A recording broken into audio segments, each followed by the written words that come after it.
It was the right button. We're live. Good evening, everybody. Welcome to the MicroPod. It's Saturday night, and the gang's back again. Really hitting this fortnightly thing now. We've really got this down to a T. Unfortunately, some people still haven't got their timekeeping to a T, and we're still waiting for Hebot to arrive, but hopefully he'll be joining us shortly. We've got a good show for you tonight. We've got a massive lineup, and we've got Erock X on the show as well. I'll introduce him shortly for the Dragon X. But yeah, we've got a number of topics we want to go through, but we will be with you for the next 2 hours, going through the different topics and having just a good old chin wag. And somebody's just farted on the microphone. I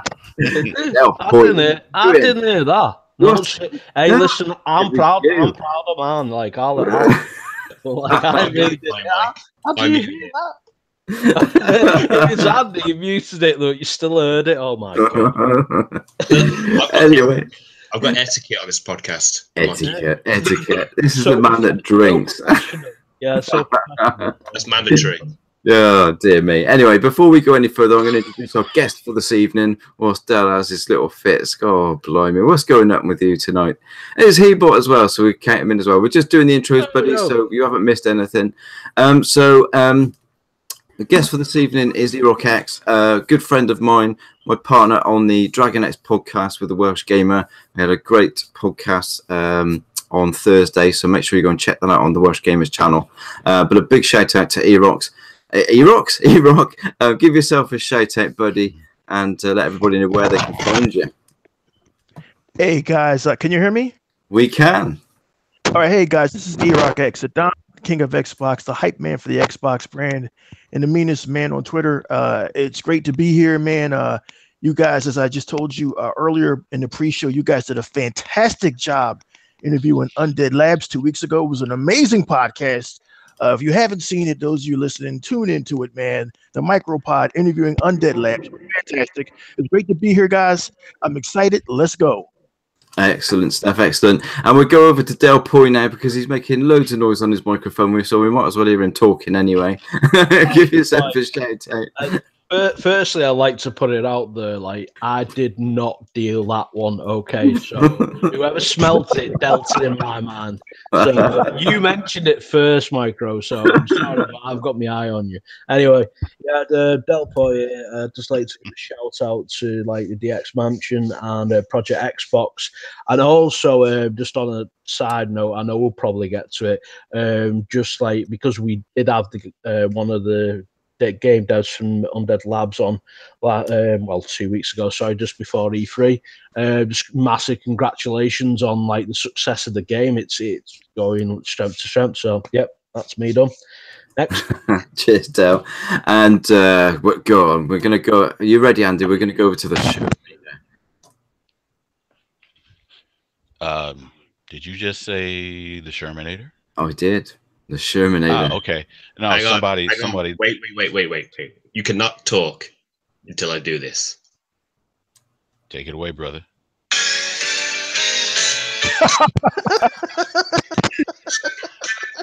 Hey, YouTube, what's going on? It's your favorite friendly neighborhood Shermanator here, aka Xbox Live's Tech Funk.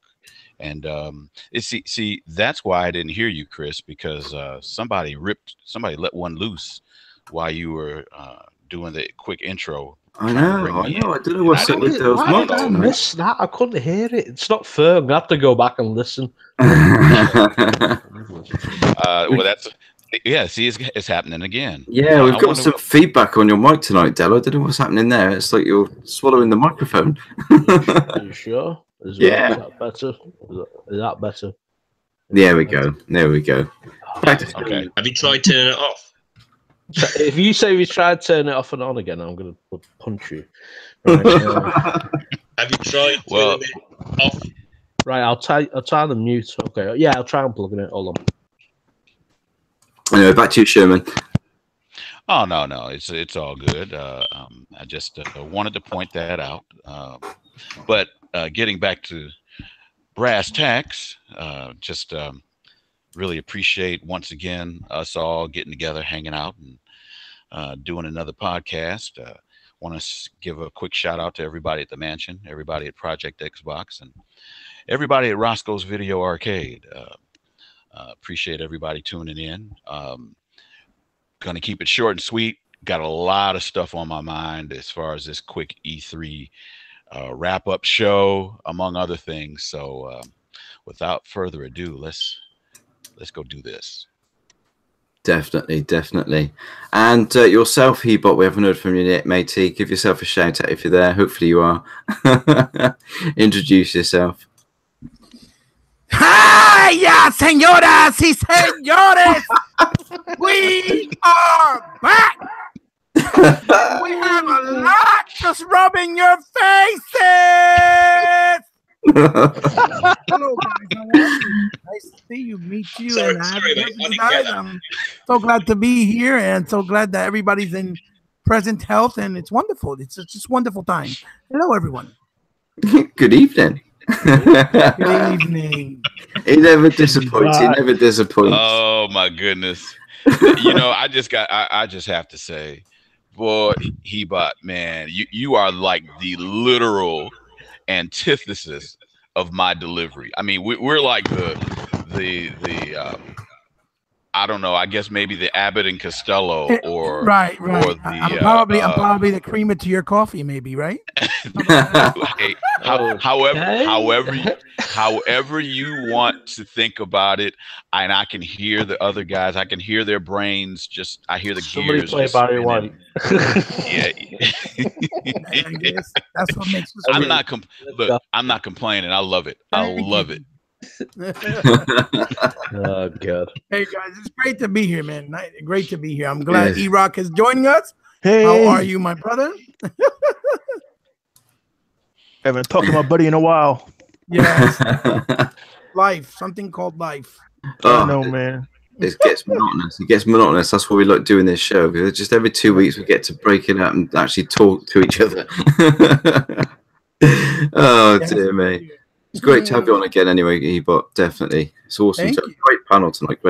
And Andy Mack, if you can pull yourself away from your tin of Thatchers, give yourself a shout out, buddy. What up? I've actually put the can of Thatchers down about 2 minutes ago. I've got a song. Rum now. No, I've got a song for you, Chris. Have you? You will love this. I'm not sure that our American cousins would get the reference, but you will. Here we go.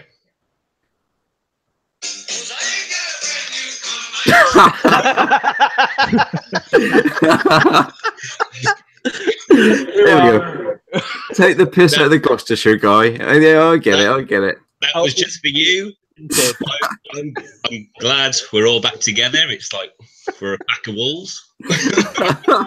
Let's do. Combat arms for years. Oh, what a wanker! You're sacked.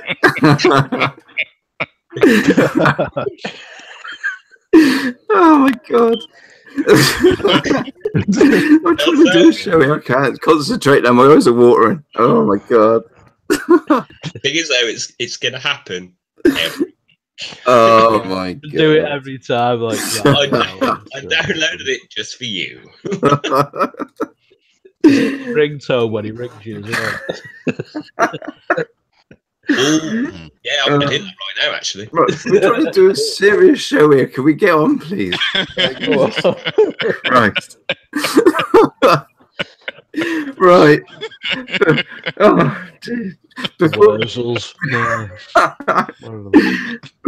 before we go any further, compose yourself. Compose yourself. Yeah. Come on, you're supposed to be professional. Jesus Christ. Professional YouTuber.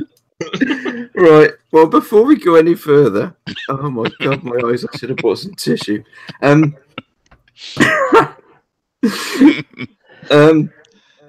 Right. Let's have our best parts of E3, please. Michael, punch your breath.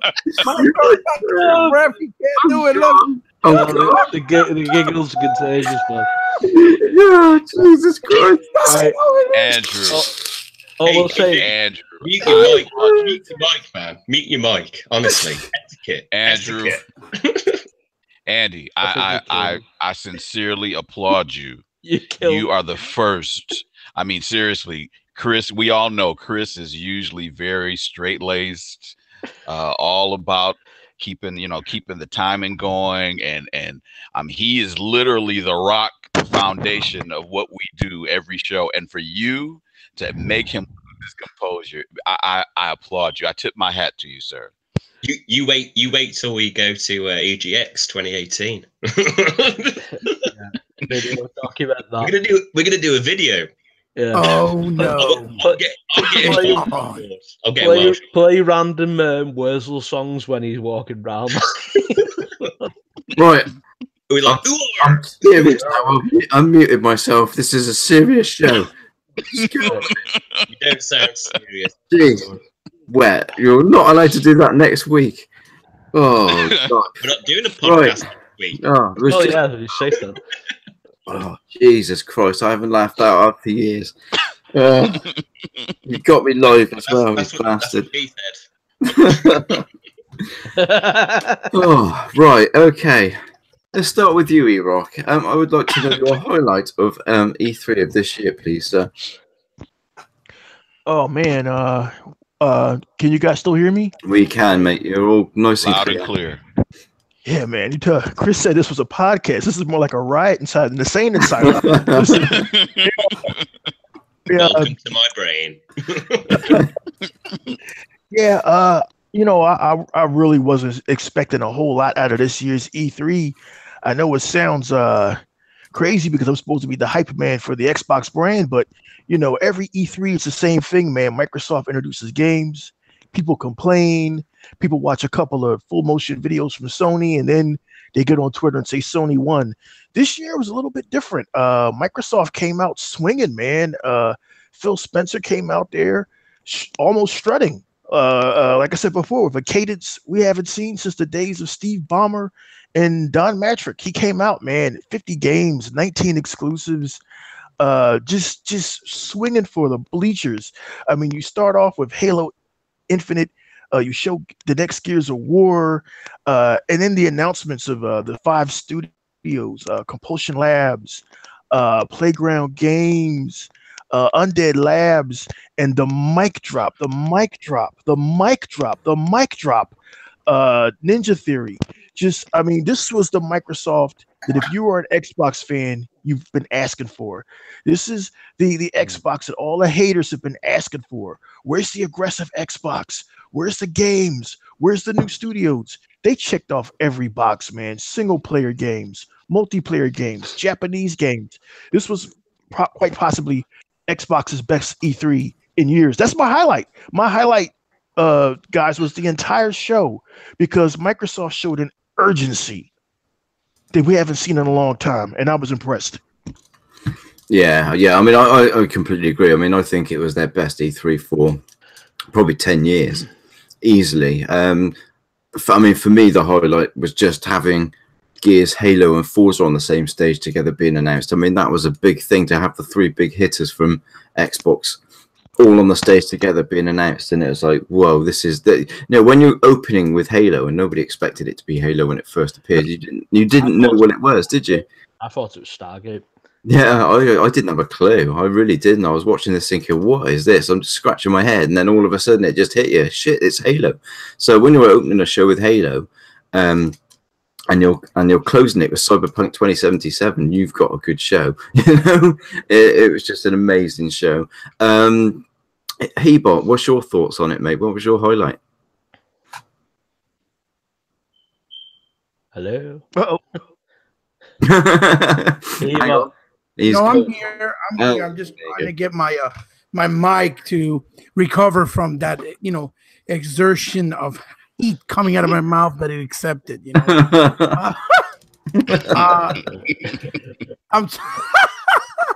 Oh, it was good to hear Chris, laughing so much out of his element. It's amazing.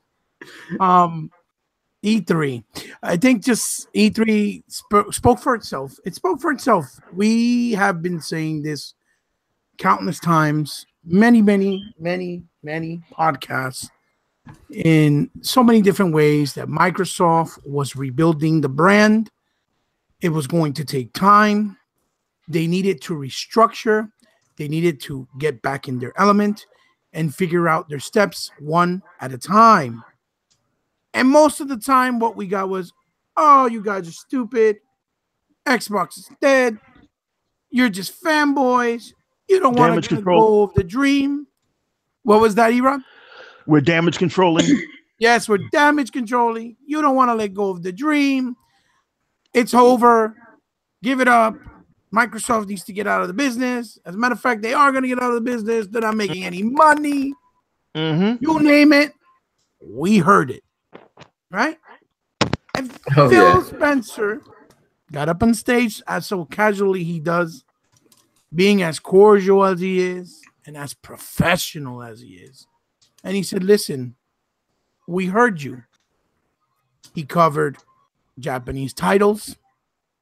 He showed that they care about having Japanese titles on the Xbox brand by making marketing deals, even if they're not exclusive or even if they're just timed exclusive. He showed it. This is what we want on Xbox as well. Kingdom Heart. Who would ever thought you see Kingdom Heart on the stage? Nier. Oh, it's coming out this week. Senkiro by From Software, which so happens to be not a Dark Souls-esque game, but going back to their roots, like Otagi and Ninja Blade. Action games with difficulty and strategy and real gameplay elements. Going back to their roots, right? On stage. Yeah. Devil May Cry 5. Oh, my God. Exactly. That everybody was like, oh, it's going to be on the Sony stage. Like, what the hell are we watching? Don't tell. Really? I mean, granted, I think Capcom is doing an elegant job and a very honorable job in giving love to everybody because they did put the Resident Evil Remastered on the stage. And I think it was more fitting because, to be fruitful, Resident Evil 2, the original, only was available on the PlayStation 2 format until Dreamcast came out, and they got a port, obviously. But still, it was fitting. I think it was the right decision. But to see Devil May Cry 5 there, oh my God, it was amazing to see it back in its form from the traditional style that of the fans are really used to. Even though I love Ninja Theory's Devil May Cry, but I understand why the fans wanted to go back to the old roots. Then they introduced the acquisition of new studios, right? The most important key, which I think was the biggest mic drop moment of the show, saying, okay, we're going to go out buy studios, but we're not only going to buy 1, 2, not even 3. We're going to buy 4 and now 5. Studios with long-term relationship with Microsoft specifically, with pedigree with Microsoft, with pedigree within the gaming industry, with a lot of good, underappreciated quality games that are finally going to be able to get the backing for the internet infrastructure, for the money, for the amount of people that they're going to need. And could you imagine the type of product they're going to bring? Like, example, Ninja Theory. If they were able to do with Hellblade with 12 to 20 people, what they'll be able to do with their whole team, with Microsoft money, backing, marketing, with the creative freedom that they already said they are all in and they can have, it's going to be very, very interesting to see. Then they also, a little thing that people were completely forgetting about, brought and to address the fact of loading games faster with that new AI system, not just for Game Pass, but in general for the console itself, which everybody kept complaining, oh, that, the games take too long to load or to install. They addressed that as well.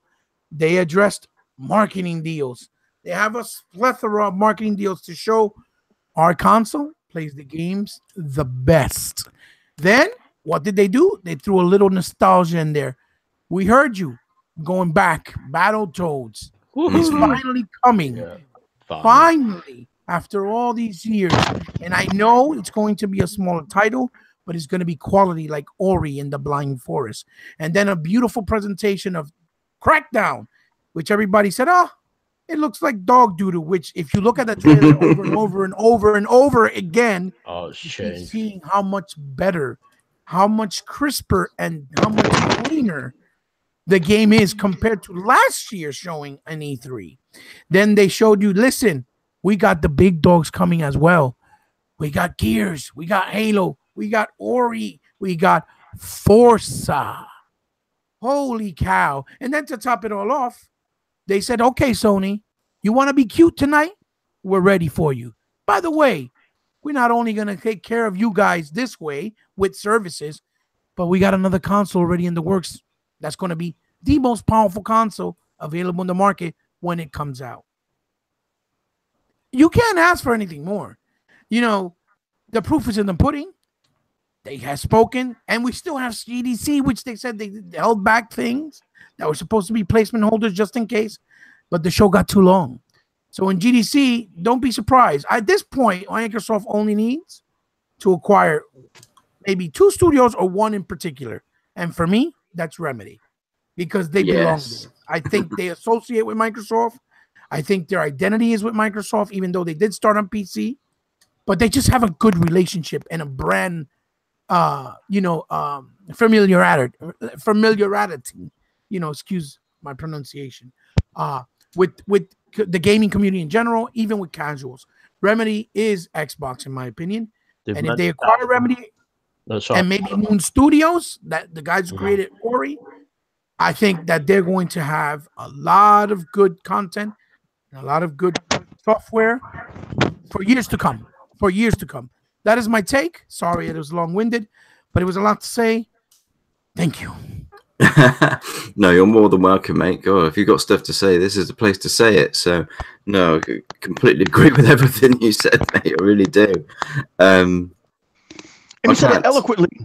He did. He always does. He always says it eloquently. And no, fantastic. Dale, what's your thoughts, mate? Yeah, sorry, I was sort of like thingy overstepping what Hebot was saying then, but talking about Remedy was they've been mentioned about they want to do another Alan Wake. That was music to me. As soon as and a Quantum Break. They said it already for both. Yeah, very well said, Del Boy. Very well said. It would make sense for them to come back. E3 was just wow. I mean, they got to do it in their own center, which showed, because the amount of people there was insane. It was a huge audience. Me picking the shows, it's really hard for me to pick because I thought they did a really good show. On a sort of smaller note, one game that I did actually like, I thought I might not like because I'm not really into indies, but it looked really cool, was Tunic. It reminded me of a Fox version of Zelda. I thought that game looked really, really well done. Yeah. And it's only done by one guy. That was crazy. Wow. It's like, wow, that's really cool. So I was sort of interested in that, which is unusual for me. Like I say, I'm not really into indies as much, but that one sort of caught my eye. But I mean, Halo Infinite, I thought that was I was kept saying because I watched it with my mates and we were in a party. I kept saying, "Oh my god, it's a Stargate game! It's a Stargate game!" Because I kept seeing the rings. I think it's a Stargate game. Well, I didn't click it was Halo because the rings is beyond me. But I just thought it was Stargate because the graphics looked so realistic. It was more detailed. And then I saw a Master Chief's helmet and I just completely lost it because I thought, wow, that engine looks good. That's going to be really interesting to see Halo on that engine. Not that the other ones aren't good, because Halo 5 looked really nice, but to see it on that one, that engine's going to do something impressive. So, also, if people want to know about what Halo Infinite might be, look up Halo Zeta. If you type it into Google, it'll tell you what it's possibly going to be about. So there's a top tip. At Gears, right? I'm not gonna lie. I'm getting every single one of those games, and I will definitely be playing a lot of the Gears Pop game. As soon as it popped out, it was Marcus no way to do Funko Pops. Better come out to Xbox Live because I bet you it's gonna be awesome. Yeah, I know. That's definitely gonna have that cries crossplay. That really does. I think they're gonna probably do that with thingy with the Switch. I mean, but that as soon as that popped out, everybody was laughing at me in the party, like I was in, like saying, "What the hell are you on about?" I was like, "Funko Pop, man." You know what I mean? I collect them. I've got loads of them. Like, I was like, "Yeah, I'm definitely playing that." I've got like capable laptops, so I'm definitely getting Tactics because I love XCOM. And Gears 5 looked absolutely mind-boggling. Preach. Yeah, it was something else to behold.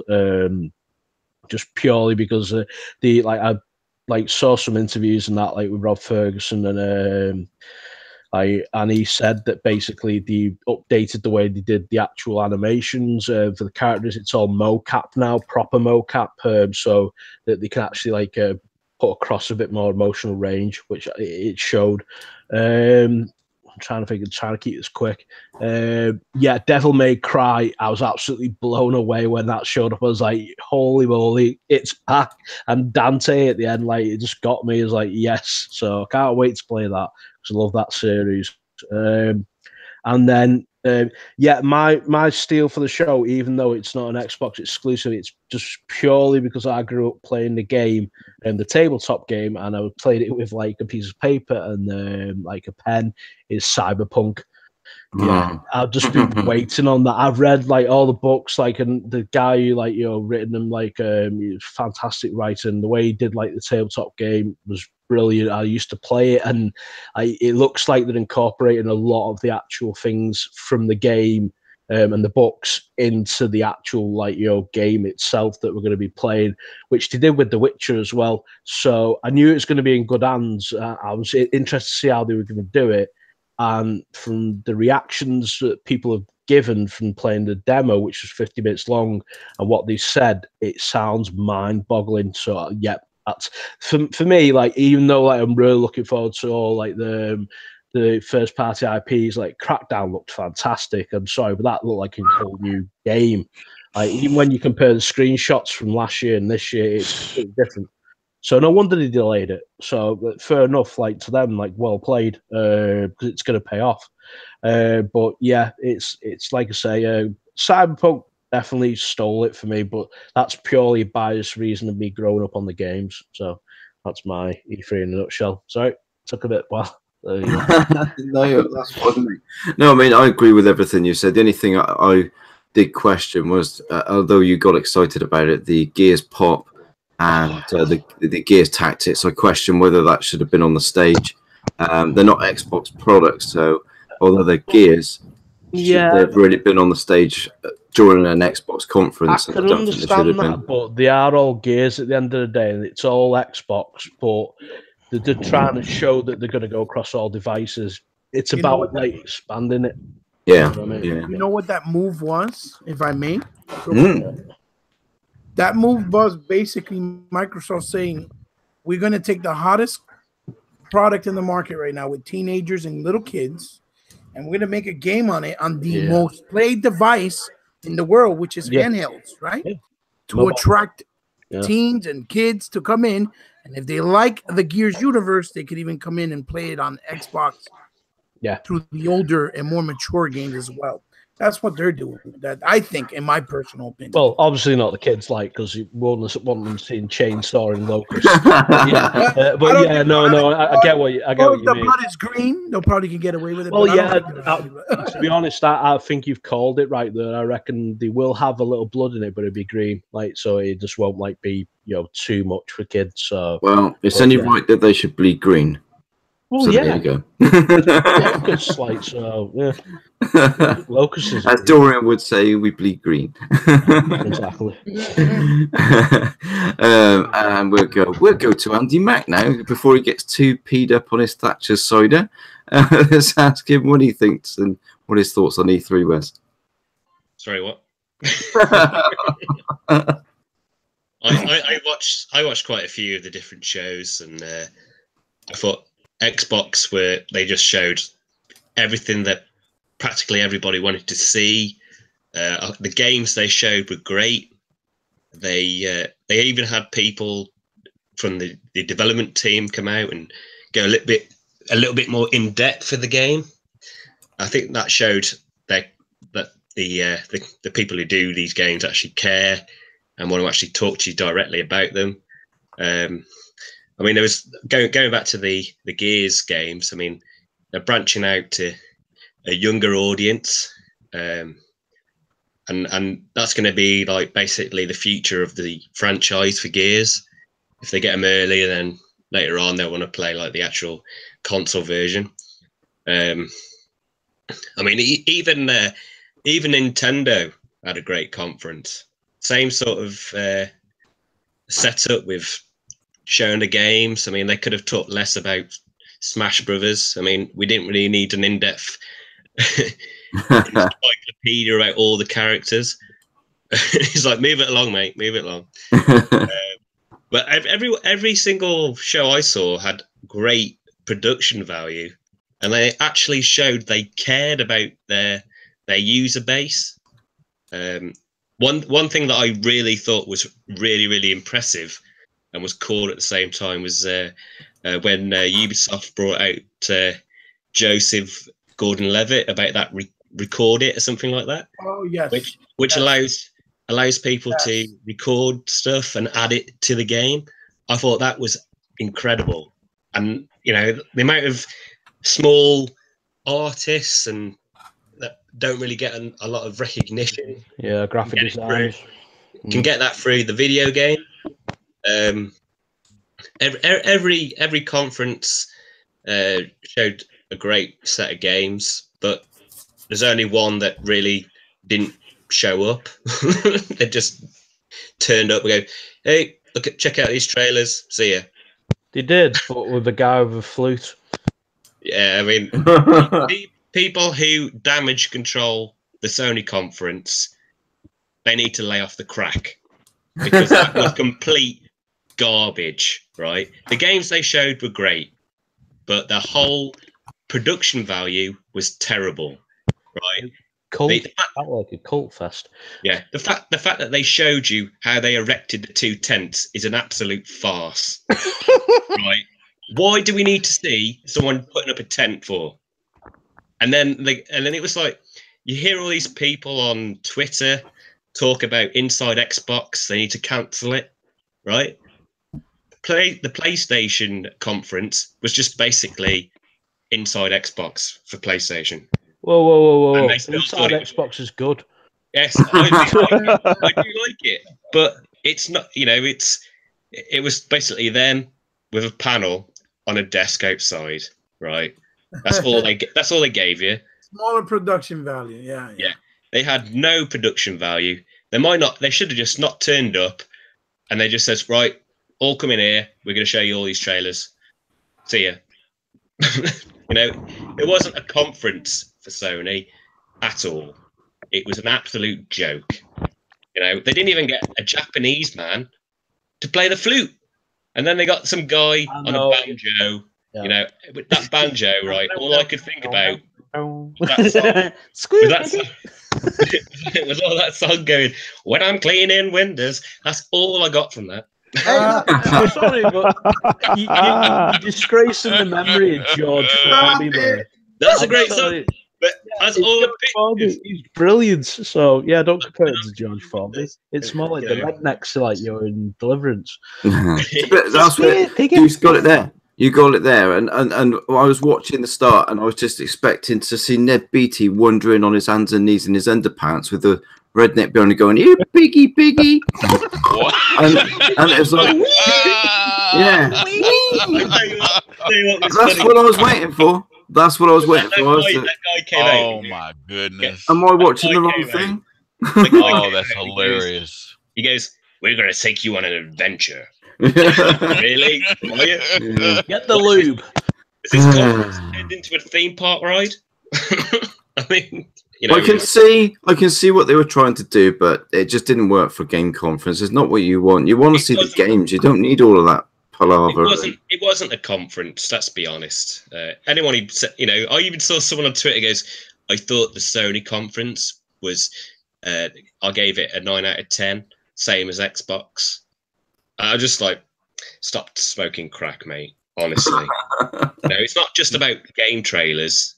It's about talking about the future of the companies and about the games itself.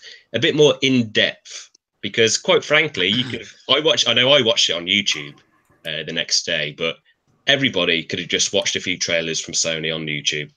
I only watched the trailers that I was like thinking that, well, I want to see what that's supposed to be. Death Stranding, I'm sorry, but like I've seen every single trailer for that and still don't know what the fuck it's about.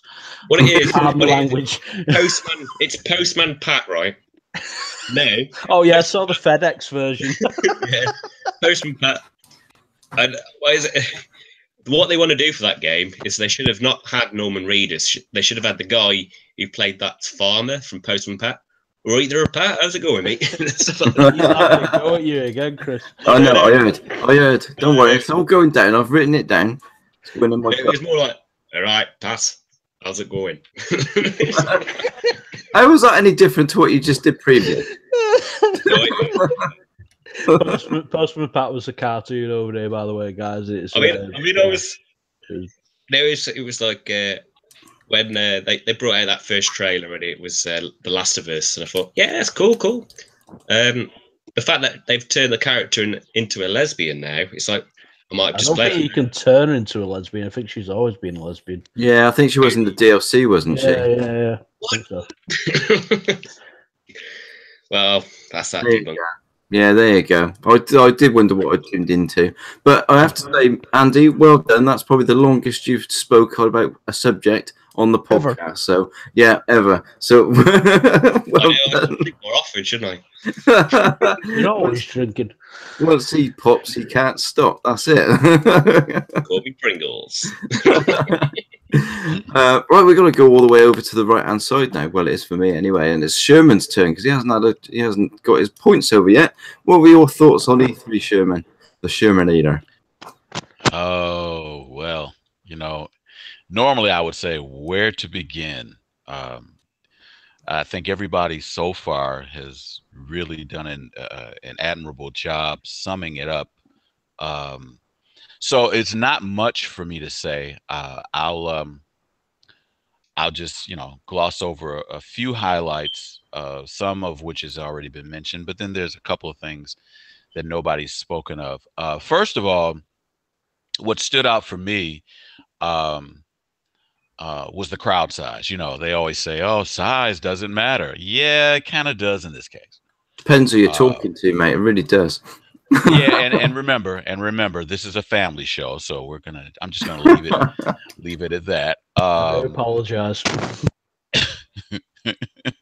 But I really believe that Microsoft's decision when they revealed it, I guess it was back in February. I think it was February or March when they publicly revealed that they were holding their convention in their own theater. So once they made that announcement, if you're like me, I mean, I knew that they had their own theater, but I wasn't really aware as to how many people it could hold. So I did a quick search and looked it up, and I'm like, oh, 7,000, right? Yeah. And so once I looked it up, I'm thinking, oh, really? Okay, they must really have something in store for them to actually not only make that decision internally, but then go ahead and publicize it. So for me, going into the show, I'm like, okay, this year might be pretty interesting. And of course they didn't disappoint. So when the show started, I don't know if you guys remember, but when the show first began and they did that wide angle pan, that camera pan, where it was kind of a quasi bird's eye view, and they kind of did a slow pan over the entire audience. I mean, seriously, it was. First thought that came to my mind was, okay, am I at an NBA game? I mean, yeah, I know the NBA Finals just wrapped up, but wow, the crowd size really impressed me. So at that point, I'm thinking to myself, okay, all right, Phil, you guys are gonna have to bring the noise. And the way I really thought that the pacing was just top notch. Yeah. The way they opened the show, I mean, you know, come on. It's kind of like the whole they took all the marketing rules and kind of right from the onset and tossed them out the window. I mean, you normally don't start your show off with one of your signature properties, but they just went all out and said, you know what, we're just going to go for it. We're swinging for the fences here, and for some strange reason, I just had a funny feeling about maybe 10 seconds into that first footage. For some strange reason, it was just nagging me. I'm like, I think this is Halo. And don't ask me how I knew, but it was something about it. Now, Dale, I will agree with you. I was also thinking Stargate. I was like, oh, wait a minute. This is either Halo or Stargate. And I'm thinking, I was kind of vacillating between the two. I'm like, man, both of them would be cool. But then when it looked like a landing team, didn't it? When he let that smoke off, I was like, "Ooh, wait a minute, this is Stargate." I thought about that as well. But then when they revealed, of course, when you saw the helmet, then you instantly knew. And I was like, wow. The only thought that stayed with me at that point was, if they're going to start the show off with Halo, then what's coming next? Because you don't do that unless you got something big afterwards. So at that point, for me anyway, I'm thinking like, oh man, this show is going to be off the chain. And yeah, they didn't disappoint. I mean, everything from the production the production value, to the pacing, to the developers and the representatives of the studios and the games coming on stage. I watched everybody's show. I watched Ubisoft's, Bethesda's, Fallout 76, man. Woo! Sorry. Yeah, I mean, yeah, and it's funny because I was about to get to that. When Todd, I can never remember his last name. Todd Howard. You're right. Even when he came out, and guys, I just real quick, I just want to see if you guys notice this as well. Of all the shows, when if you did a quick comparison of all the shows and they had the individual representatives and the developers come out, was it just me, or did it seem as if on Microsoft's stage that the people that came out, even those that represented games that are appearing on all the platforms, it just seemed that they came out on Microsoft's stage with a certain level of bravado, not just enthusiasm, but bravado, and comfort. Yes. And it felt as though they were like, wow, you know, I'm at home. I mean, even what Todd said at the beginning, you know, when he was like, look, we all know that Phil's a really charming guy. He's very charismatic. But then he's like, but damn, he's got a lot of friends. I mean, I thought that was hilarious because as he said that, they were panning the whole audience.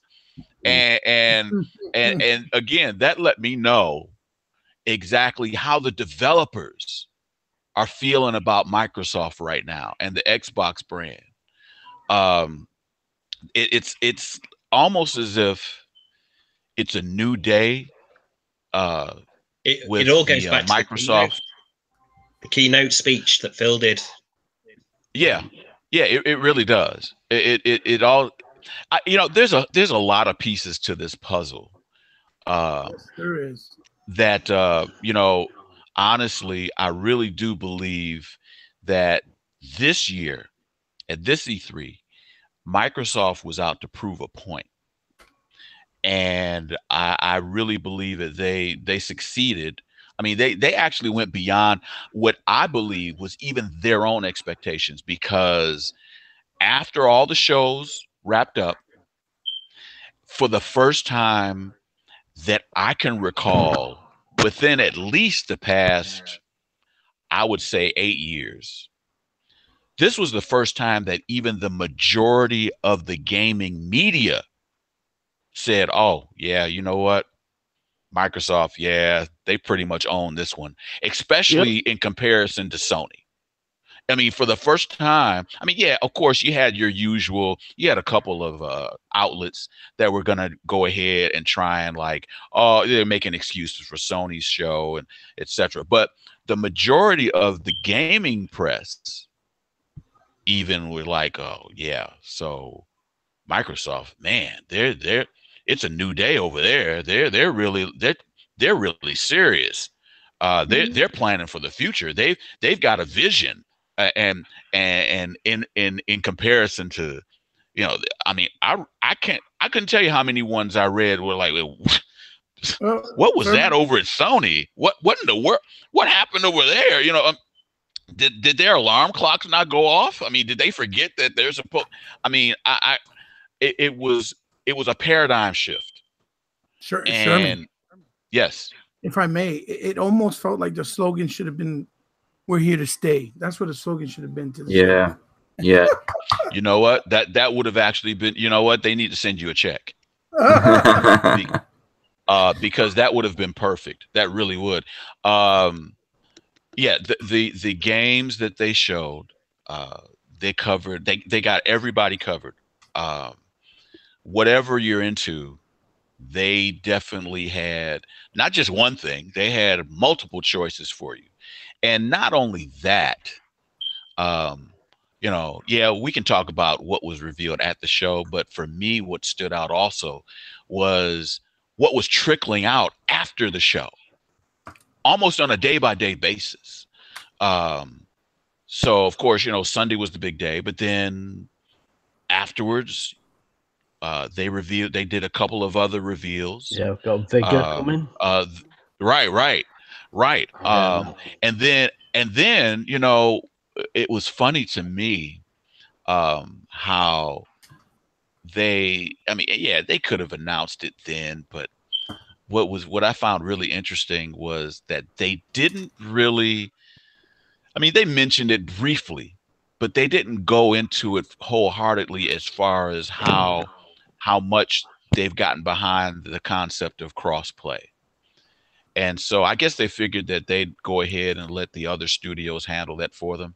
And in the process, also show the big, gigantic, gaping difference between themselves, the way they view it versus the way Sony views it, which, of course, the whole Fortnight debacle that's taken place since then in regards to Sony's camp, it's striking me as, to me, this was E3 that weekend and leading up to all the things that were revealed that following week. It was I think Microsoft knocked it out the park. And I'm not just saying that simply because I prefer their system. Again, I'm reading this from sections of the media that are normally all over Sony's jock, and even they. Oh, my bad. My bad. I apologize. I apologize. That's just something I had to get out. but you guys know what I'm saying. I mean, it's okay. Let me just say this, because I've been itching. I've been wanting to get this out on a public forum, and I kind of briefly touched on it online, but of all the shows, I mean, and I've been gaming a long time, as has most of you guys, so I feel pretty confident in knowing that you probably feel the way I do. But the Sony show, I've watched. Oh man, I couldn't tell you how many E3 shows I've seen since really diving in head first into this hobby of video gaming. over the decades as far as watching all these shows, even going back to before E3 when it was known as the CES, Consumer Electronics Show. Oh, sorry, yeah, electronic. Yeah. And I'll tell you, of all the decades of shows that I've seen, and I've seen some pretty bad ones overall, but the Sony show, I just got to say this, the Sony show, honestly, was, in my opinion, forget about the footage, forget about the game, the trailers and all that stuff. Forget about that for a second. The overall attitude from the very start of their presentation all the way until it ended,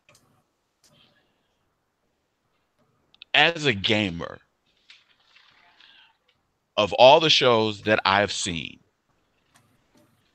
that show that Sony, and I'm putting the word show in quotations, that show was an insult to the gaming community. And I feel very strongly about this. And whether or not, if we're going to keep it real, then you've got to admit that as a gamer, a company is supposed to respect you because ultimately you are spending your hard-earned money on their product. And as a result of that, a company, if they truly care, will at least go through the motions of convincing you as to A, if you've already got our product, why you should continue to be interested in what we're doing. B, if you don't have our product, hey, here's the reason why you should come on board and join us. The Sony representatives, the decision makers, whoever it was that was in charge of planning that piss poor presentation. Sorry, kids. I felt literally, I'm watching this and I'm thinking to myself, okay, surely they're going to work up or build up to something. And it never happened. And from the very start to where they met in that church, and you know, look, I'm not the most religious guy in the world. I'm really not. I mean, I take my spirituality. I try and do what I think is best, and I try to use it as a paradigm for treating people the way I think that, you know, treating people the way I want to be treated, et cetera, without going too deep into that. But I don't know if you guys remember, but the guy that was overseeing that section of the presentation at the beginning when they were in that church. And so when he says, y'all ready to have some church up in here? You know, and then afterwards, which, okay, that didn't really bug me. It really, really didn't. But then afterwards, you know, when he got the response, then he says, oh yeah. And just so you guys here know, for all of you who are in attendance here right now, well, this gathering will cover you for this coming Sunday, so you won't have to go to real church. This will cover you. You know, and I'm like, what? Wait, come on.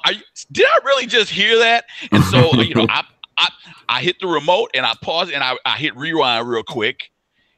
And then, yeah, sure enough, he said it. So I'm like, wow, okay. So you guys better really bring the goods if you're that cocky. And so then they spent, you know, they showed that one trailer, and then that was it. And then, like you said, then they showed the footage. They went over to the little panel, which to me, they were just kind of like pretty much useless. And then the main show started, but it was like trailer after trailer after trailer, and okay, the only thing that really made sense to me was the Spider-Man, but everybody knew that was coming. But beyond that, it was as if, you know, I'm waiting for some representative to walk out on stage and to explain why, you know, why we did what we did, and hey, this is what we got coming, and here's what you can look forward to. And it never happened. And for me personally, I felt as if, wow, if I was really invested in the Sony ecosystem, I would be insulted, because it was as if the big wigs had a meeting and then they said, oh, you know what, we already got them. I really don't feel like showing up. Do you feel like going? Do you feel like going this year? Oh, you too? Nah, okay. You know what? Let's just toss them some scraps, and they'll eat anything that we give them.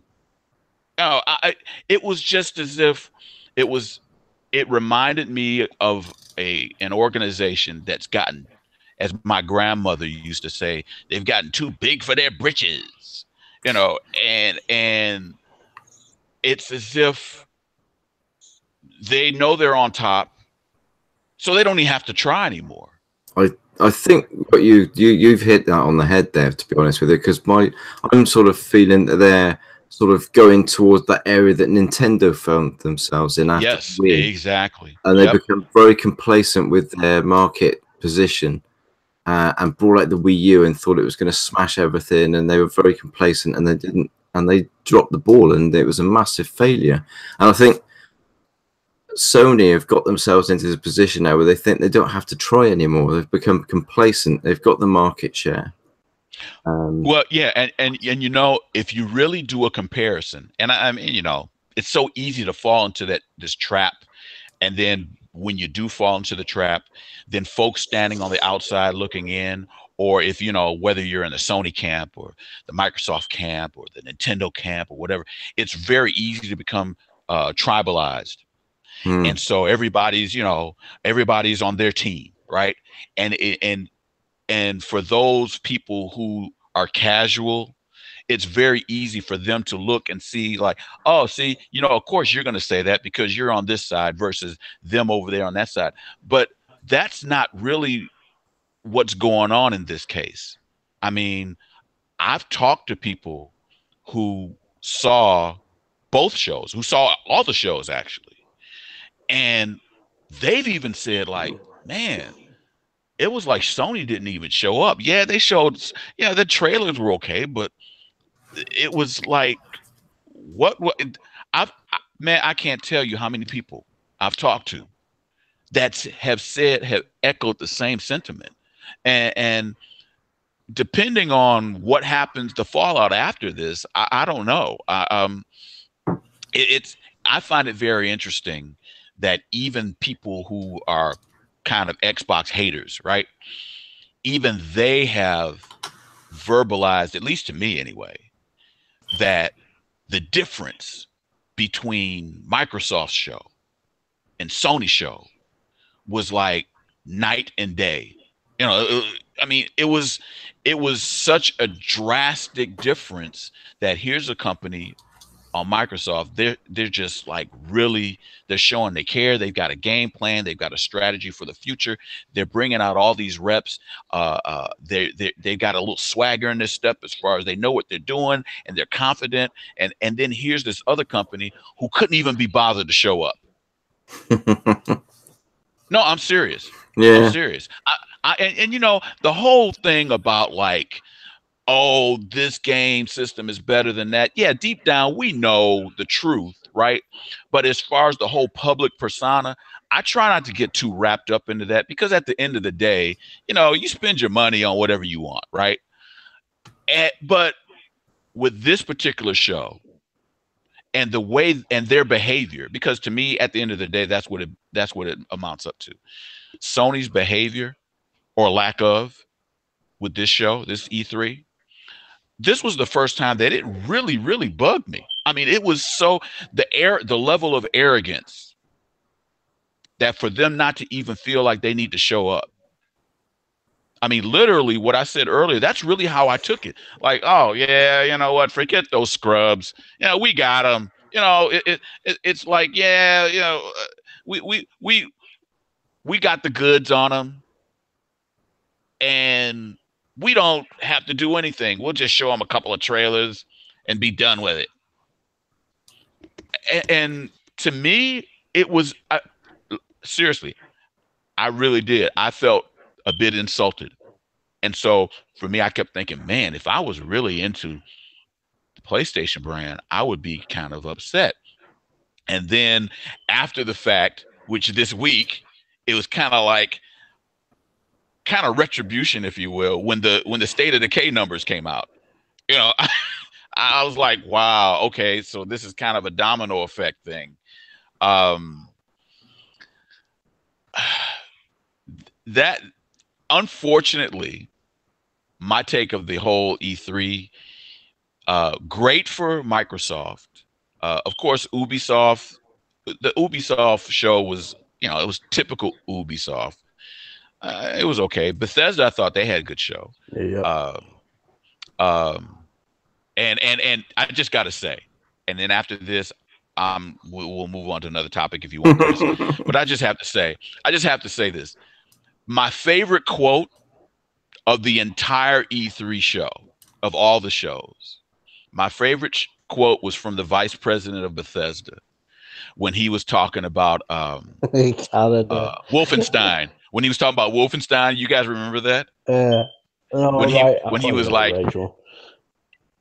no, when he was talking about Wolfenstein, and he says, yeah, so here at Bethesda, our mission is to basically, and excuse my language, but to basically fuck over Nazis on any platform in the world. I mean, I couldn't help but laugh at that. I found that funny. He nailed it with that thingy Walmart Canadian one as well, like Canada. Like he said, "Oh yeah, for our guys over at Walmart Canada for keeping it right." secret. Oh, that was hilarious. Well, yeah, they're so good at keeping secrets. That was.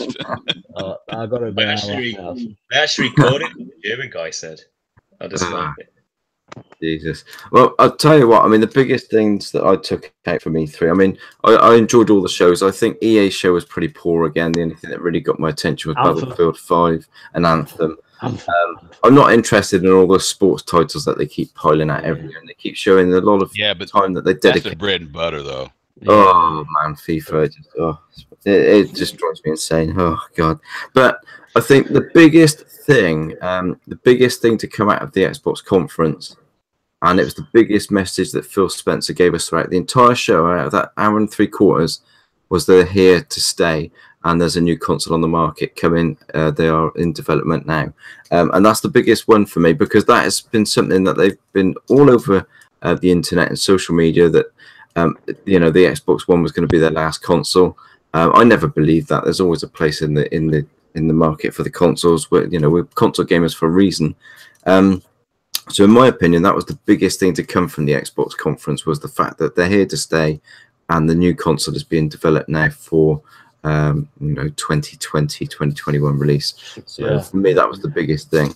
I actually saw an interview on Giant Bomb with Phil Spencer. He's been on there before, and he actually said that the reason he wanted to say we are going with the next console it's being made is to make sure that people know that they are not getting out of the console business. That was his statement, which exactly. I mean, new people, why would you want to invest in a console that may not be around in a few years' time? So I think that was the biggest thing. Anyway, I think it's time we moved on now, because we've got we're only supposed to be having a quick flick over E3, but there you go. We're passionate gamers, and when we start talking about the things that we enjoy, we just it can just go on for hours. I reckon we could do a 24-hour podcast. I reckon we could do it. It was so good that E-Rock's internet has just fixed itself. It's been installed since we've been on. It's still there. So going on from we've covered a lot. We talked a lot about Sony's conference, and we normally don't talk much about Sony, to be honest with you, because it's not we spent more time talking about it than they actually did. You know what? That's a good point. That's very true. That's very true. But before I go on to the next topic, I just want to say hello to some of the guys in the chat as well, because UK Dazarus has just dropped into the chat as well. Good to see him in the showing the support. Cheers, matey. Some weirdo called Beardy Mac. I don't know where he keeps popping up. Dean X again, the Welsh Gamers. He's Welsh weird again. He's keeps stalking us. He's just always there. DJ Singh again. DJ Singh's there again. Good to see you in the chat, buddy. Just going because I've seen some others. Salty's Gaming dropped in as well. Hopefully he's still there with us. Nice to see him in there. Craig Simmons Gaming TV. The usual guys are there again, showing their support. It's awesome.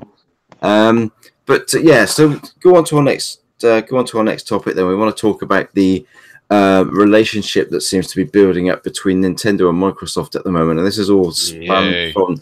I think we need to talk about this. It's not something that we need to overlook, and there seems to be this relationship building up between them now, thanks to Sony's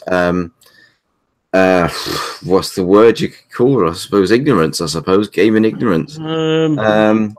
Arrogance, ignorance, whatever way you want to look at it. And they've got this game Fortnite. Now, I'm not a gamer of this game. I don't play this game, so it doesn't. Why not? You can do lots of cool dances and everything. Yeah. It's awesome. No, I mean it's a big game. There's 125 million people playing this game. Yeah, that's a big game. It's a huge game, and I think Sony now have really bitten off a bit more than they can chew with this, because they're saying that you can't link your accounts. So if you buy something on the Xbox or the Switch version, you can't take it into your PlayStation game. You can't transfer it. Your accounts are non-transferable. They're blocking crossplay. They've already blocked it with Minecraft and Rocket League. Minecraft is another one. The way that gaming is going now, it's becoming a much bigger thing, and it's bigger than these these game console manufacturers. It got mentioned on BBC News. I mean, that's our main news channel in this country. Exactly. I mean, people are going up in arms. People are saying they're going to get rid of their PlayStations and their Switching. Excuse the pun, but they are. But people enjoy this game. A lot of people like this game. A lot of people play it, and the fact that Sony are blocking this again. It's been highlighted even more so now because of the user base that this game has got. And it's pushing Microsoft and Nintendo into a closer relationship, it would appear. And we could see some big things coming from Nintendo and Microsoft. I mean, I saw somebody on Twitter earlier talking about Nintendo and Microsoft getting together and perhaps working on GoldenEye and bringing that back as a cross-play between them. Wow. From day one for me. Could you imagine if that happened? Whoa. It's over. If they do that, then you know what? go get the fat lady. Yeah, I mean the potential between these two working together. They're two different markets. I mean, Sony sort of cut themselves off and they're doing their own thing. They think they've got this market share and that's all they need to do. Nintendo are pretty much dominating the handheld market, because the Switch is potentially a handheld market, and it's a handheld console, isn't it, with a docking station. And you've got Microsoft doing their thing. If those two got together and actually worked together more closely, Sony could be in some real trouble. And I think there's a huge potential for them actually doing this. I mean, you've seen Nintendo America and Xbox tweeting each other saying, "Hey, do you want to come and play Fortnite with us?" And they're really baiting Sony, really baiting them. What should we build in Minecraft and everything? Yeah, they're being like, what should we do? Yeah, and they're giving Sony a taste of their own medicine. So I'm going to turn this over to Erock now, because he's our guest and he hasn't had a chance to speak for a while now. I mean, what do you make of this whole Fortnite, Sony, Nintendo, and Xbox saga that's going on at the moment, Erock? I mean, what's your thoughts on it? I love it. Are you kidding me? I love it. I think it's fantastic. I think it's amazing. Listen, first of all, if I could touch really quick on Nintendo and Microsoft working together, nobody saw this coming. It's unprecedented. It's never happened in the history of video games. Maybe it's happened behind the scenes, but it's never been out in the public like this before. I think it's wonderful. always in my wildest dreams, as much as I've given Nintendo crap in the past for selling their consumer-based cardboard and all types of other nonsense, I've always said that Nintendo is best at doing what they do. They know who they are. They know who their audience is. They don't need to compete in the same market space that Xbox is competing in. Xbox has finally figured out who they are. They are now in competition with themselves. This is unprecedented, and it's unprecedented in so many ways because you got to believe that these deals that you see all of a sudden happening at E3, they don't happen overnight, guys. This was in the works for at least a year or more or two. This was in the works when Phil Spencer was going over to Japan. This had been in the works for a while. Reggie Fils-Aimé, he may seem delusional sometimes, but he's a cool dude. This opens the door to so many great things. Perhaps Master Chief in the next Super Smash Brawl or the next Mario Kart. Perhaps where GoldenEye or heck, heaven forbid, Rare's masterpiece, Donkey Kong Country, comes on the Xbox. This was a dream that we thought we'd never see because Nintendo, man, that Japanese arrogance. But I think they are embracing a bigger world. They're embracing that gaming is evolving. Games like Sea of Thieves, which is still my vote for Game of the Year. We'll talk about that in a later conversation. State of Decay 2. These are games. Can you guys still hear me? Yep. Yeah, we can. Fortnite being the biggest game in the world. These are games that are showing that gaming is evolving. That yes, there's still a place for single player games, but also that people want to game with each other. Microsoft has been trying to beat this to people's heads since E3 2013. And to see this happen this quickly, to see Sea of Thieves outsell its expectations, to see State of Decay 2 outsell its expectations, to see 2 months ago Microsoft doing $2.25 billion of business in a fiscal quarter. Yeah, that was amazing. To see the media finally dropping their Kool-Aid cups and saying, hey, wait a minute. You know, we've been banging this drum since 2013 that Xbox and Microsoft are anti-consumer. They're not for the gamer. Wait a minute. You mean to tell me that all this time they've been for the gamers? And you mean to tell me that all this time Sony hasn't been for the gamer? Well, gee, thanks, world, for waking the let me curb my language. For finally waking the hell up and waking up to what I've known forever. I did not fall for the bullshit at E3 2013. I saw through all of the smoke mirrors and trickery. This is how you share your game on PlayStation. Right. You will be able to play used games on PlayStation. Duh. You can play used games. I saw through all the smoke and mirrors, but everybody else didn't. Everybody else didn't because as Sherman Leader put it so eloquently, it's all about being a part of your tribe. It's all about being a part of your cult. And to that end, you will damage control your cult to no end. And to sit and watch Jabari Clark and Porter-Rock and all of these PlayStation drones defend this greedy, unethical company to no end. This company who loses your personal information, this company who won't EA access, this company who charges you to replay the games you already bought instead of trying to find a backwards compatible solution.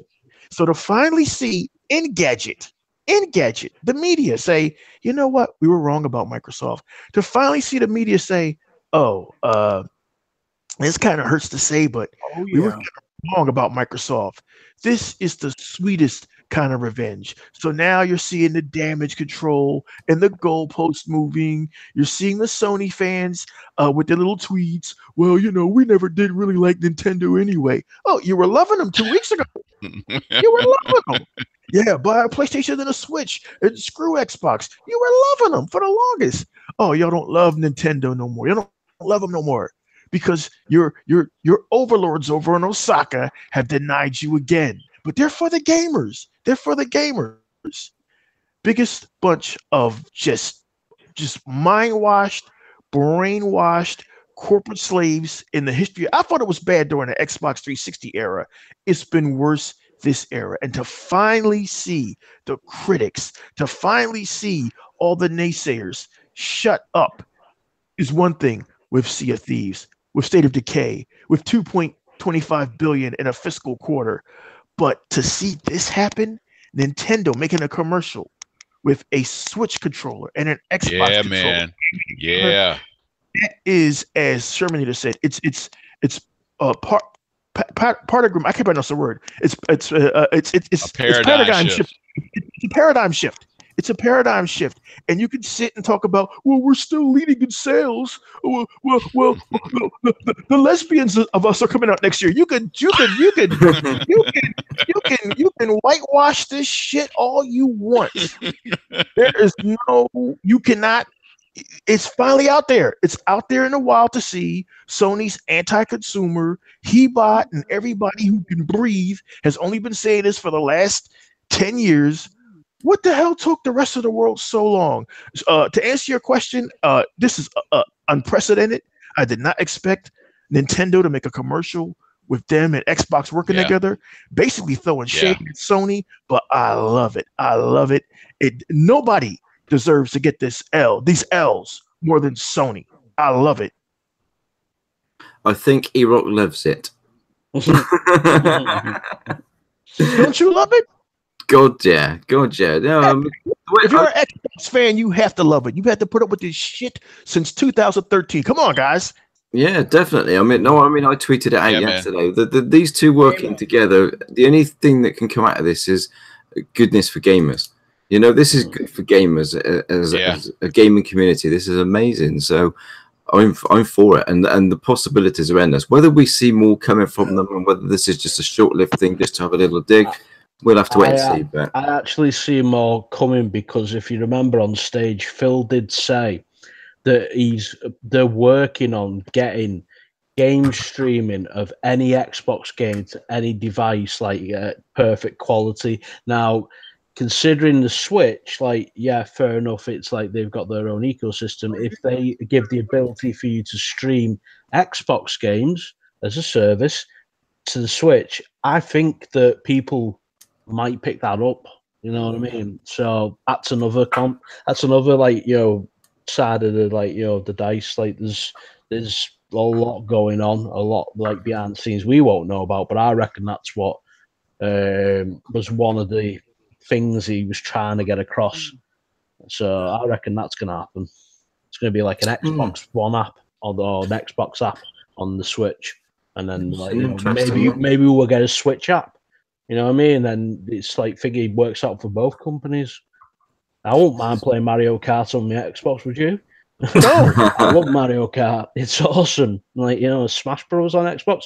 I'd love to play that. You know what I mean? It's just the possibilities are endless, really. I haven't thought of that, to be honest. But I mean that's something that could possibly happen. Yeah, that's what I said. Sorry, Rob, were you finished, matey, or did you have anything else left to say?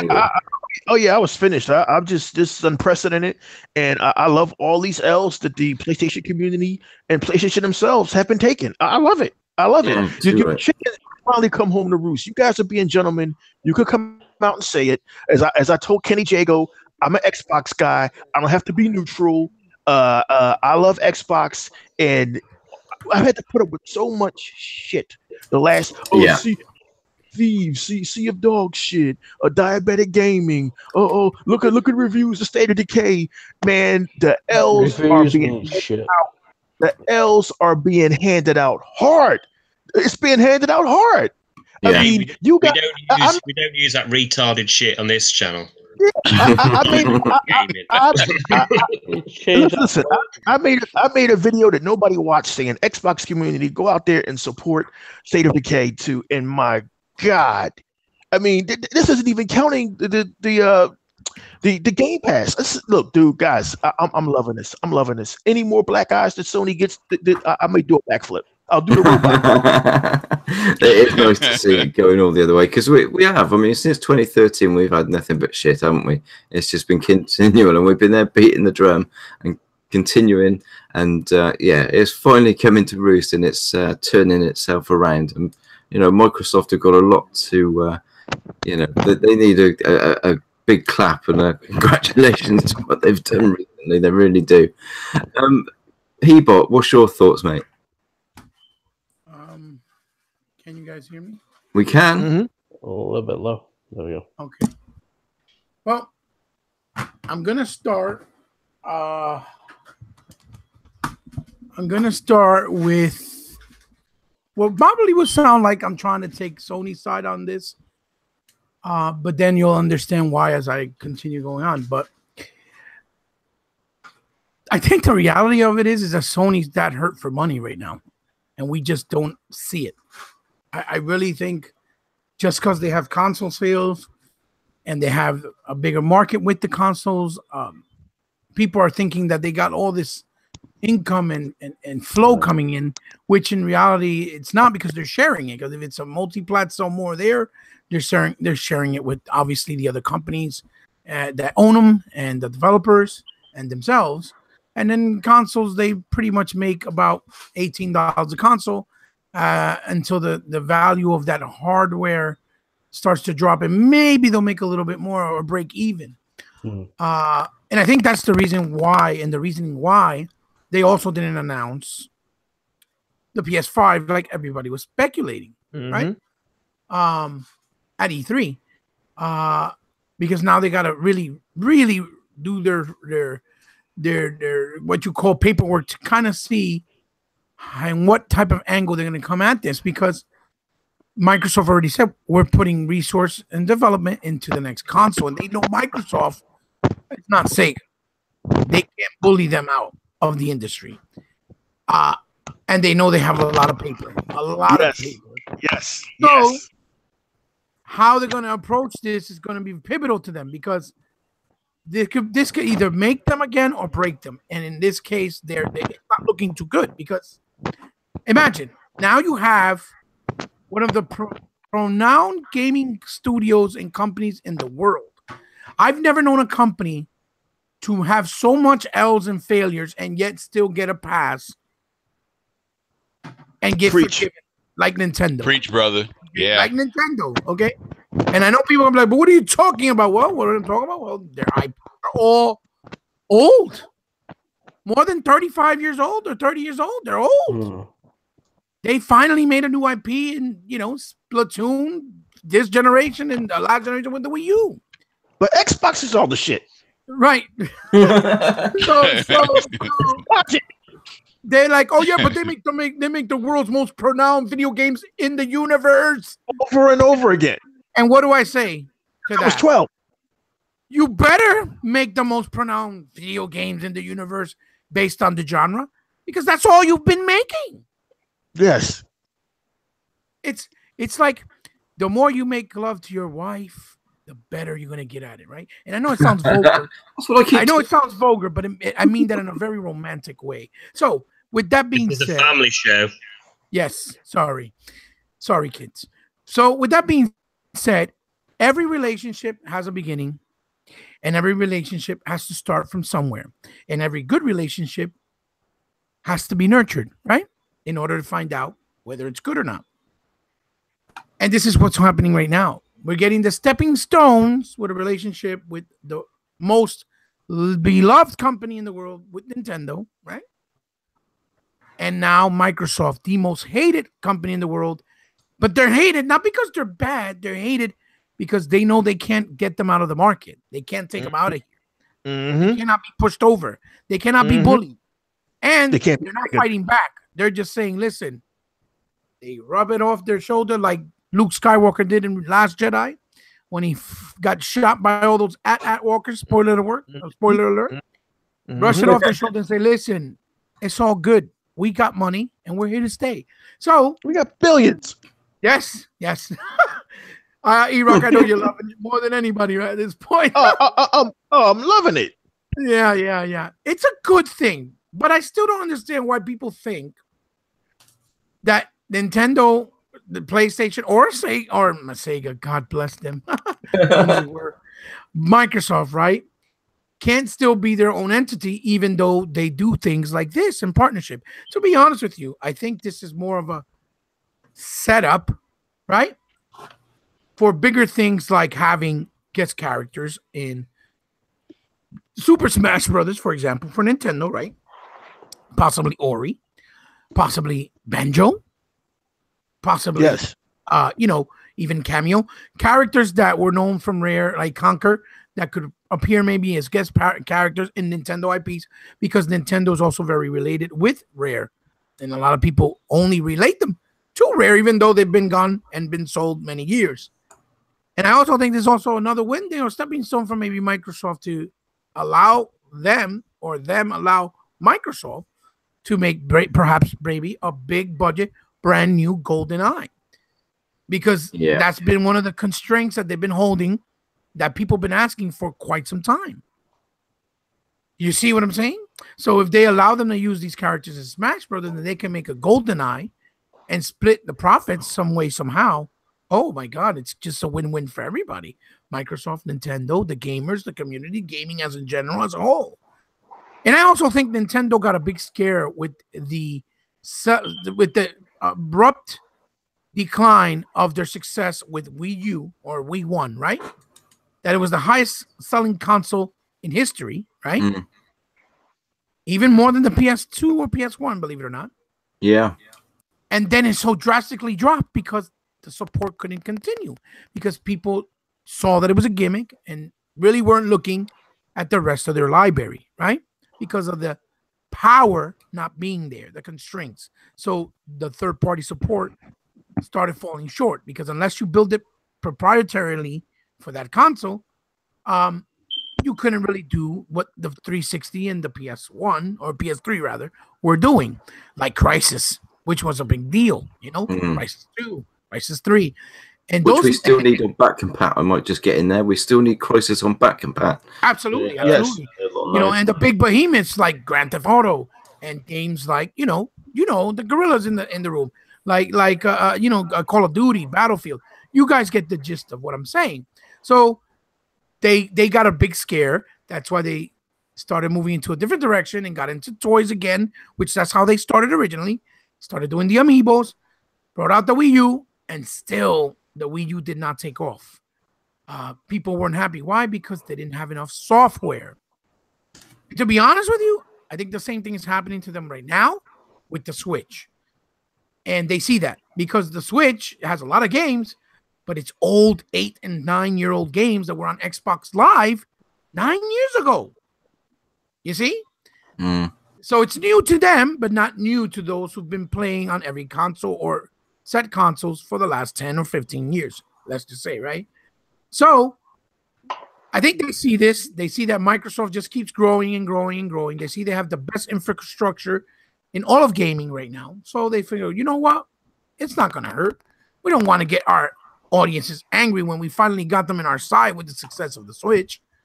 And maybe this will give us some time to bring out more stuff, and they'll still be happy with us of our own proprietary product. Because Bayonetta 3, let's be real, and Metroid 5 or Metroid Prime 3 or whatever it is, 4, I think, and the new Kid Icarus and all that stuff is not coming anytime soon.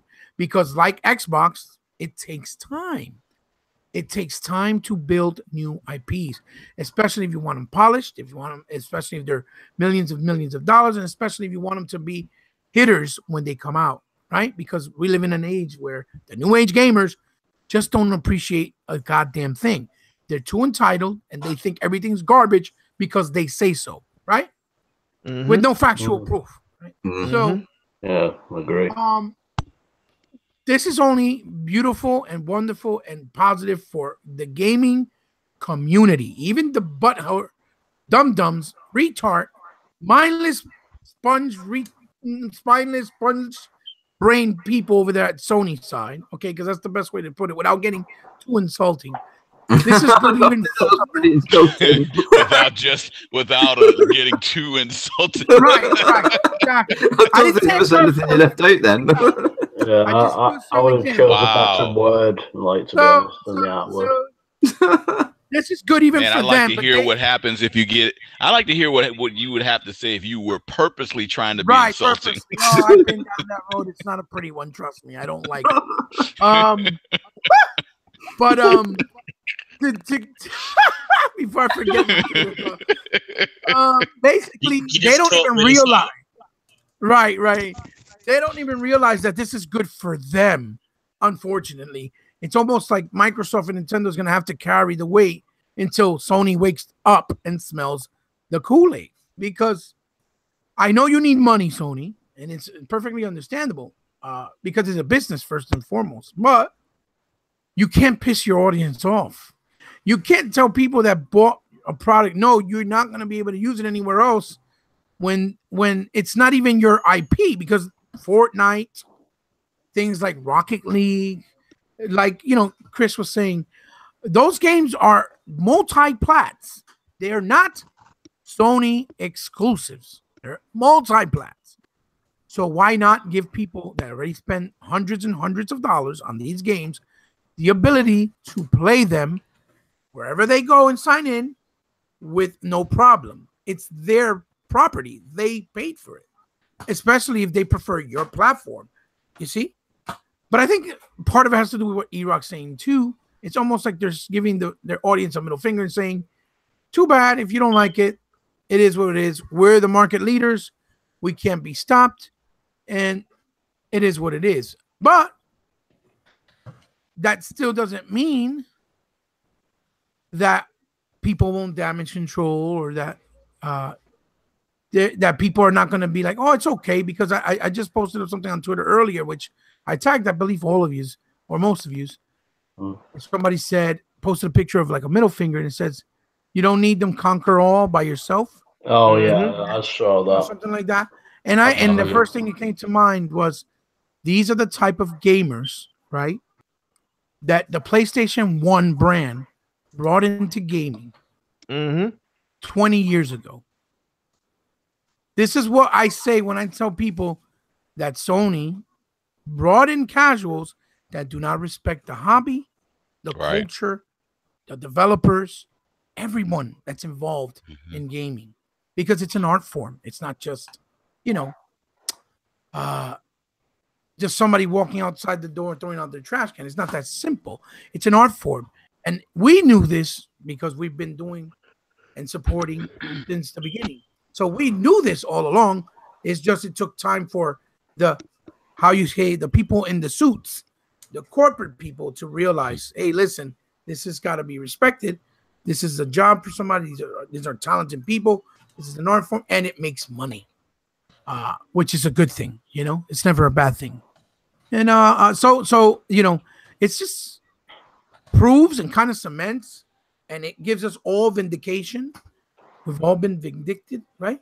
That of all the silly nonsense that we've been hearing from, like, E-Rock said, people in the industry that he mentioned, that we don't have to repeat to give them any time or shine because they know who they are.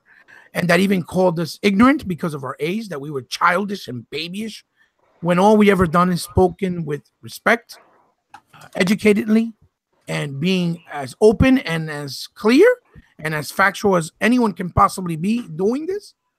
But I think salute to Microsoft, salute to to Nintendo, and I hope they set the standard, and I hope they set an example, and I hope Sony really realizes that if they don't do something, this could be big trouble. Because if bigger things happen, like IPs being created, shared, that you've never would have thought, a Mario game, maybe, perhaps, even though I don't think that's the direction they're going to go, but anything's possible within the realms, right? It's going to be big trouble because these are two big giants. One that has, the love of the gaming industry, and one that has a pocketbook as big as you want it to be, So that's my take. That's my saying. Don't get triggered, people. It's just gaming. It's just gaming. Yeah, it's just gaming. Oh, brilliant. Before we go any further, I want to apologize to everybody in the chat. My age is showing. And I've been watching the chat tonight thinking, oh, there's not much people talking tonight. And then I realised that it wasn't scrolling down. So I've missed loads of chat. And I do apologise. I'm getting old. I'm 44 years old. I'm getting on a bit. I'm longer than... That's not an excuse. Yeah, tell him. Not an excuse. Oh, my life. Let's go over to you, Dale. Let's see what your take is on it. Hopefully now my mic isn't like bad. No, it's fine, mate. It's fine. Right, yeah. So I apologise to anybody who's listening if there was any feedback when I was talking. My other wired mic was, crap. So I had to swap it out for me wireless. Making some pretty noises. Well, I couldn't hear it, obviously. Like, so I'm going to have to listen back to, like, the majestic sounds of feedback later. But, I mean, the whole crossplay thing, talking about the shade that's being thrown about at the moment. One thing I saw on Twitter the other day, and I couldn't even believe I actually saw it. Should have took a screenshot, or it might still be on the feed. Eurogamer posted a picture of a Sony bundle that was bundled with Fortnite. Right? And I was thinking, wait a minute, that's a free game. So I don't know whether it's like V-Bucks or whatever, but it just said above it, like the caption was, "Oh no, Sony, not like this." You know what I mean? And it was Eurogamer. I was thinking, whoa, they're throwing some serious shade their way. That's crazy. I wouldn't have seen that happening. But I mean, anyway, like the whole crossplay situation is basically something that when we were younger growing up and we were playing games, we couldn't have dreamt of. Like, you know what I mean? I remember the times when we was playing games, there was no internet, you know what I mean? And now we're in this age where like everybody's connected. Like to be able to play with anybody, like on any platform, any of your friends have got, it's the future of it, if you will think about it like that. It's like that's what it's going to progress to. So Microsoft and Microsoft and Xbox are basically seeing this, they're grabbing it with both hands and they're moving forward, whereas Sony's putting the feet in the ground and sticking where they are. Like, I mean, one of their ex-managers said, I think it was the ex-CEO, said that the reason there was no crossplay was because of money. Simply that. So they're trying to basically hold on to the thing which they're holding people's Fortnite accounts hostage. And these people who've been playing the game, because it's been out a long time, remember, have built up a lot of stuff. It's not cheap. They've been playing V-Bucks and buying season passes and collecting all the stuff, and that's how addictive it is. And to say that no, you can't use that over there, that's just really bad consumer practice. You can't do that. They paid for it. It's their stuff. You know what I mean? So that side of things, it's dodgy in my eyes. But yeah, the Microsoft and Xbox partnership that seems to be forming, we've all talked about tonight. We all mentioned it. It could bear fruit. You know what I mean? There could be some sharing of intellectual properties. Like I said before, Phil wants to be able to stream any Xbox game to any device, and that could mean the Switch. You know what I mean? So, and the Switch, the guys over there will be happy with that, because at the end of the day, they'll be seeing sales in their product. But they'll also get money that obviously Xbox will pay them for having that on their app. Oh, sorry, on the device. So it swings and roundabouts. I mean, this is could be the beginning of something. I was about to say it could be the beginning of something beautiful then. So thanks for that one, Phil.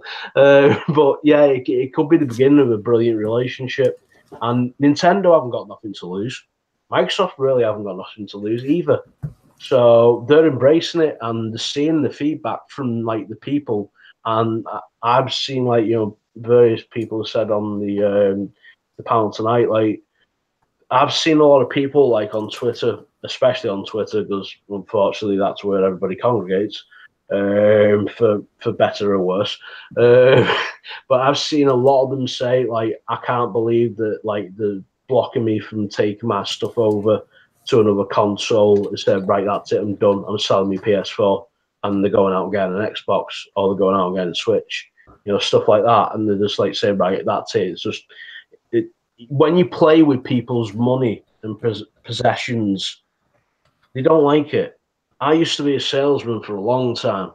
One thing that people don't like is when you mess with their money. They don't like to be sold to. They like to buy. And at this position that Sony are in at the moment, they're taking the position of, well, you know what? We're selling this to you, whether you like it or not. That's it. So that's my 2 cents on it. I'll try to keep it short because obviously all the success in the world, they'll point. All it takes is one mistake. Yep. One mistake. Exactly. Look at how it's happening with all these actors coming out with all the dirt stuff, and it's a shame. Yeah. It's sad. That's all it takes. So you could be on top of the world. Once you make that mistake, it's over. And there's also a very very I don't know if it's a famous saying, but it's a saying that I'll stick to is always treat those on the way up the ladder and the way you would treat anybody else, because you'll meet them on the way back down. Absolutely. And they shit over everybody, so they're gonna have a really, really crappy climb back up. So there you go. Absolutely, that's just my analogy of it. Oh, fucking sorry, I'm not laughing at you, Dale. It's something the beard is putting in the chat. Fucking hell, I don't know what's up with me tonight. I have to stay off that wine. Did you not see me put the Combine Harvester song in the chat? No. This is the chat for the MicroPod. He's everybody like put into YouTube the Wurzels and Combine Harvester, and trust me. Here we go. All about it again. Right, let's pass it over to the beard with legs. It's Andy Mack. Hang on, I've got an exclusive sound for UK Dazzy. Come on, give us another one. There you go. The sound of a can opening up. I thought you were gonna put on the side a song next or something. Shut up. God almighty. Honestly, guys, any Americans, anybody from overseas, it is a British thing, with the songs. But trust me, listen to those songs, and it'll explain our culture in a way. It's funny. And it does not sound anything like me at all. I'm so glad you said that, Daz. Daz. How many of those cans have you? It gave me the chance and the opportunity to take a good long swig. Oh yeah. Well, we do like our drinking over here, so that's all. We do. True story, bro. I've been so wrapped up with having a good crack on the chat, I've totally missed out. Yeah, no. UK does is having a good old crack in there, and Dean as well. Crossplay there as well. I think the crossplay thing is really, really stupid. It's a free game. Who's benefiting?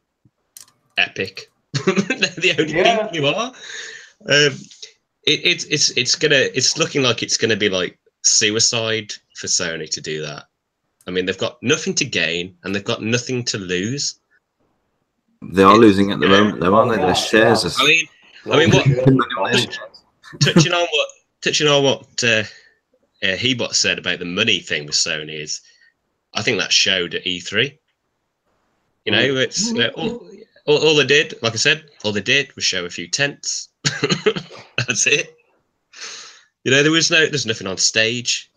It was just empty. But Nintendo and Xbox coming together is great. I mean, if we go back to the past when we're hearing about all these studios are really losing out, they haven't got enough money coming in to keep the doors open, keep people employed. All these crossplay games are going to get people from different consoles playing together, and it's going to make money for people who buy the game on Xbox and PlayStation and Nintendo. And quite frankly, a lot of gamers have been asking for crossplay for years. Now it's sort of happening, but there's always one that has to ruin it for everybody else. And they're the ones who are pulling a massive cloud over everyone's eyes, and they are too stupid to realise what's going on. And quite frankly, if I had an Epic account and I put money in to get that really cool looking skin from, what's it called? And the dancers, like from Fortnite, like all the dancing, like all the all that, and I couldn't access it. Yeah. If I couldn't access any of that stuff, I would be shitting a brick right now. I would be going, why can't I use this? This is absolutely absurd. And people will damage control this and go, yeah, but it's Fortnite. It's like, yeah, Fortnite is the biggest game of 2018. It literally took a big shit on everything that's come out on the PlayStation exclusive and Xbox. Everybody and their dog is playing Fortnite. Yeah, the thing is as well, like a lot of the players of that game are kids, and parents will not be happy. Exactly. Like, 'cause my nephew plays it. And going back to what that donkey, and let's be honest, he's a flipping donkey, right? Anyone who goes around saying, yeah, but it's diabetic gaming, right? What does that even mean? I know, I still don't understand that. It doesn't mean nothing, right? It's not diabetic gaming. If a developer wants to make a game in a particular art style, that is their choice, right? And quite frankly, the diabetic art style is actually shitting on all the highly graphically realistic looking graphics. Well, yes, State of Decay 2 did beat Detroit this month, like for the MPDs, and that was a film-like quality against a really cool style. Like it's called Faded Americana. I owe that to Brant, who actually is the artist on State of Decay. When I heard that news, I think I must have done like a giggle, like one of the characters from Family Guy went, yeah.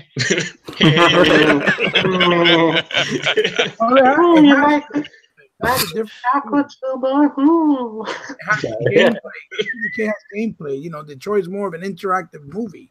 Yeah. You know, and it's $60. Like, really? Yeah, exactly. It's half the price, and it's outsold it.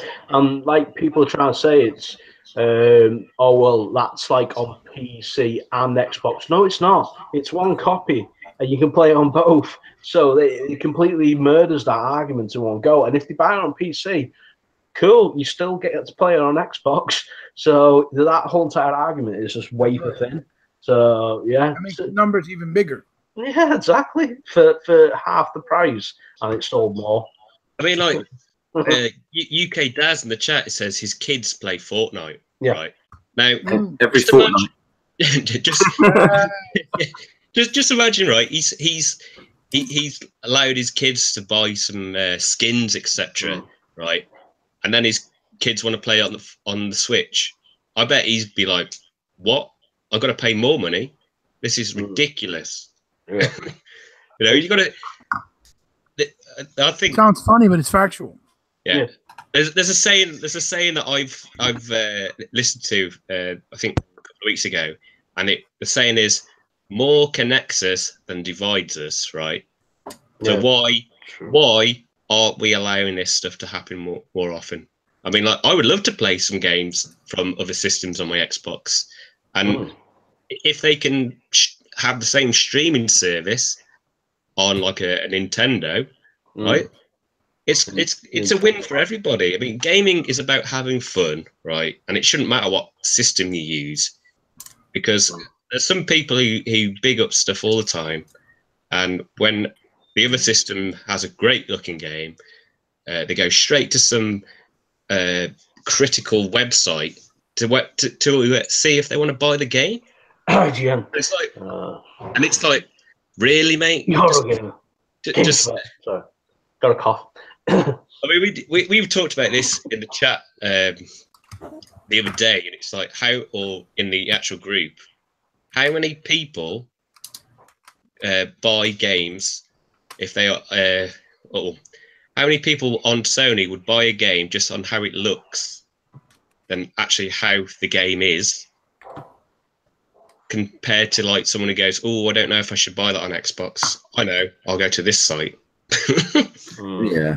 Sounds, I think we do. Every console has to have And its own identity, but for the most part, yes, it you know, if it's like I said, if it's a multi-plat, it shouldn't be even a discussion. No. It's not owned by Microsoft, Nintendo, or Sony. You know what I mean? I think these people who say I only buy the system for the exclusives, right? I'm like, okay, but if you're playing a multi-plat game, surely you should be able to play that on any system you want. I mean, like Battlefield. Imagine how big Battlefield would be if you could play with people on the Switch or PlayStation, and then we're all mixing together, we're all having fun, we're all being sociable, and then we're actually talking about our experiences in the game, having a good laugh. But no, you can't do that because one system goes, no, we're not doing that. And then you see all of their idiotic followers on Twitter saying all sorts of shit. I mean, that E-Rock mentioned Porter Rock, right? Do you know what he said when the that controller came out? He goes, oh, now they will know that Xbox doesn't have any games. And I just thought about putting, hey, now all those disabled people know that you're an absolute prick. Exactly. We already knew he was a prick. So. And you can tell that, and people in the chat listening, you can tell that to him because I think he's a dick. And he's actually the biggest brainwash. He's blocked me on Facebook, Instagram, not Instagram, Twitter. I'm actually disabled, and I speak for all of us. He's a dick. There you go. So, what are we talking about? Although we can't really say it because it might be an innuendo for something else. Okay. All right. Well, you know what? If he's as bad as you say, I don't even want to know. Well, if you rip the piss out of a controller designed for people with disabilities, then you are a bit of a dick, as far as I'm concerned. Oh, that guy. Yeah, okay. Yeah. He made all right. fanboy. He turned an instrument for disabled people into a fanboy discussion. But guys, they showed their hands a long time ago. It was never about Sea of Thieves. It was never about State of Decay. It was never about any of that. It was always about Xbox and hating on Xbox. So why would they make a controller designed so that disabled people can enjoy the hobby, the wonderful hobby of gaming? They showed who they were, man. The bunch of assholes and corporate slaves that I always said they were. But you're an Xbot. Or excuse me, an X-twat. This is who they are. They showed who they are, and all of you, Porter Rock, Jabari Clark. I love it that PlayStation is denying you something once again. Like Jabari Clark told us when we were supposedly going through a gaming drought. Oh, they deserve everything they get over their Xbox. Well, you ponies and you hoof clickers, you deserve everything you get over there in Sony land. I hate all of you.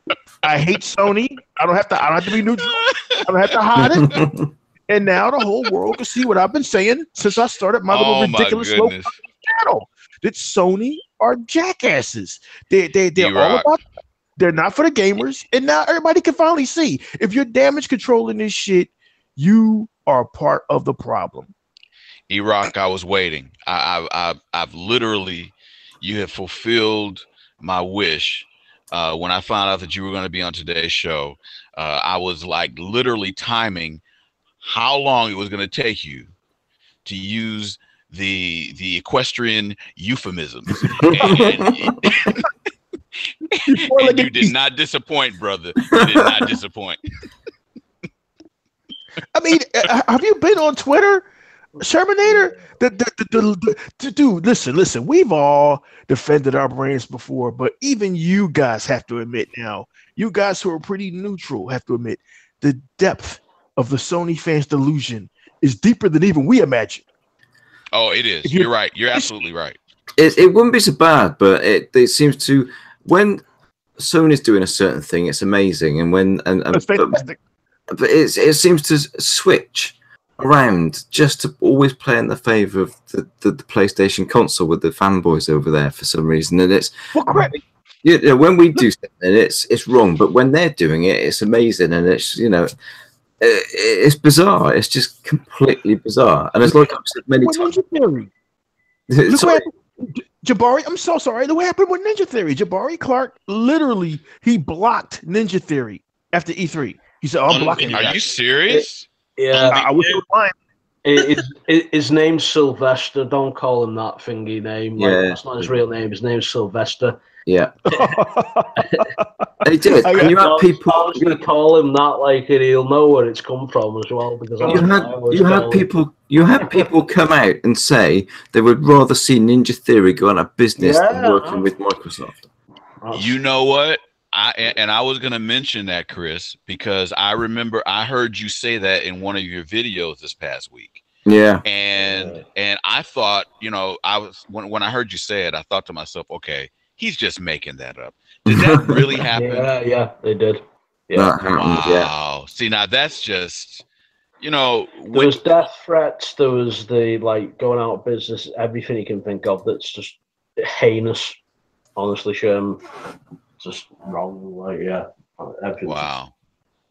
See, you know what? It's behavior like that that unfortunately, and I've mentioned this, oh man, I couldn't even tell you how far back on one of our earlier shows, but see, it's behavior like that that makes participants from other industries look at gaming as immature. Yes. And like as if we're not worthy to even breathe the same air that they breathe. And when for somebody on the outside looking in, when they see that type of behavior, I mean, we know that not everybody behaves that way, but it's kind of hard to not identify with why they look at gamers as if they're just totally immature and somewhat devoid of reality. I mean, it's that's somewhat bothersome. That really gets to me. It really does, because it's people like that really stifle the gaming industry as a whole, perception wise. Mm-hmm. You know what's the worst part about it? Ninja Theory themselves came out and said why they made the decision to do this move, because they were in the brink of closing down, and if it wasn't for, this opportunity, they don't know where they would be, even though they had success with Hellblade.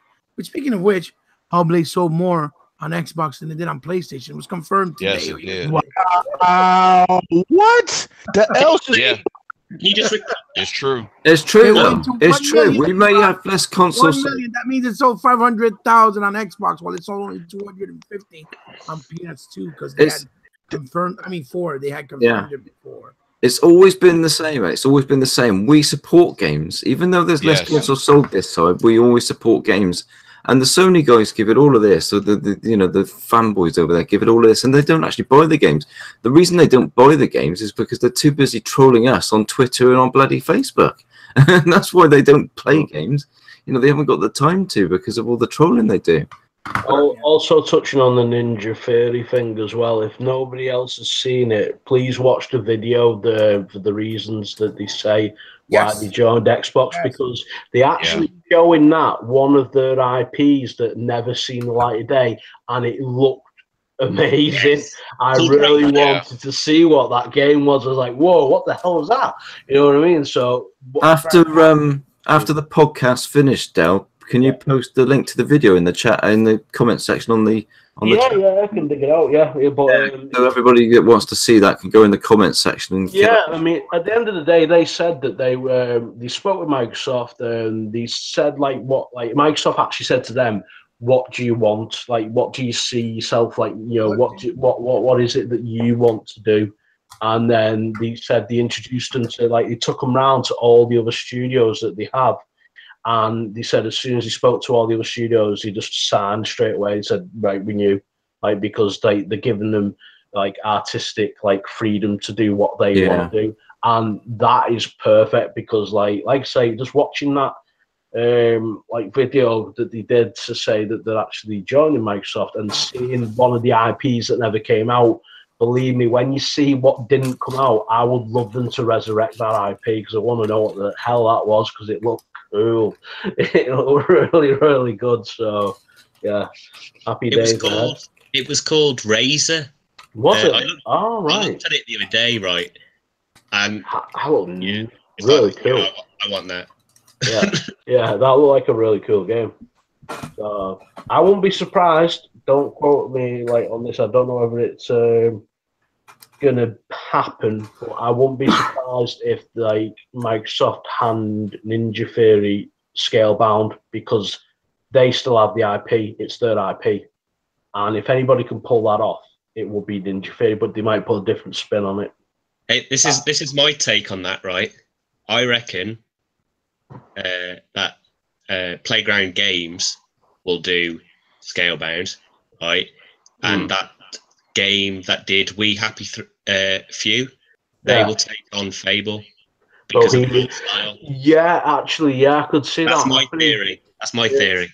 Yeah, Compulsion Game. Sorry, yeah. Actually, I bought I bought it in preview. Like all the nearly every single one of the games from the preview program, I buy because I want to support them and help them through, and also because I want to play them. And We Happy Few, if you've never played it, it's one of the craziest games ever. Dude. I'm there.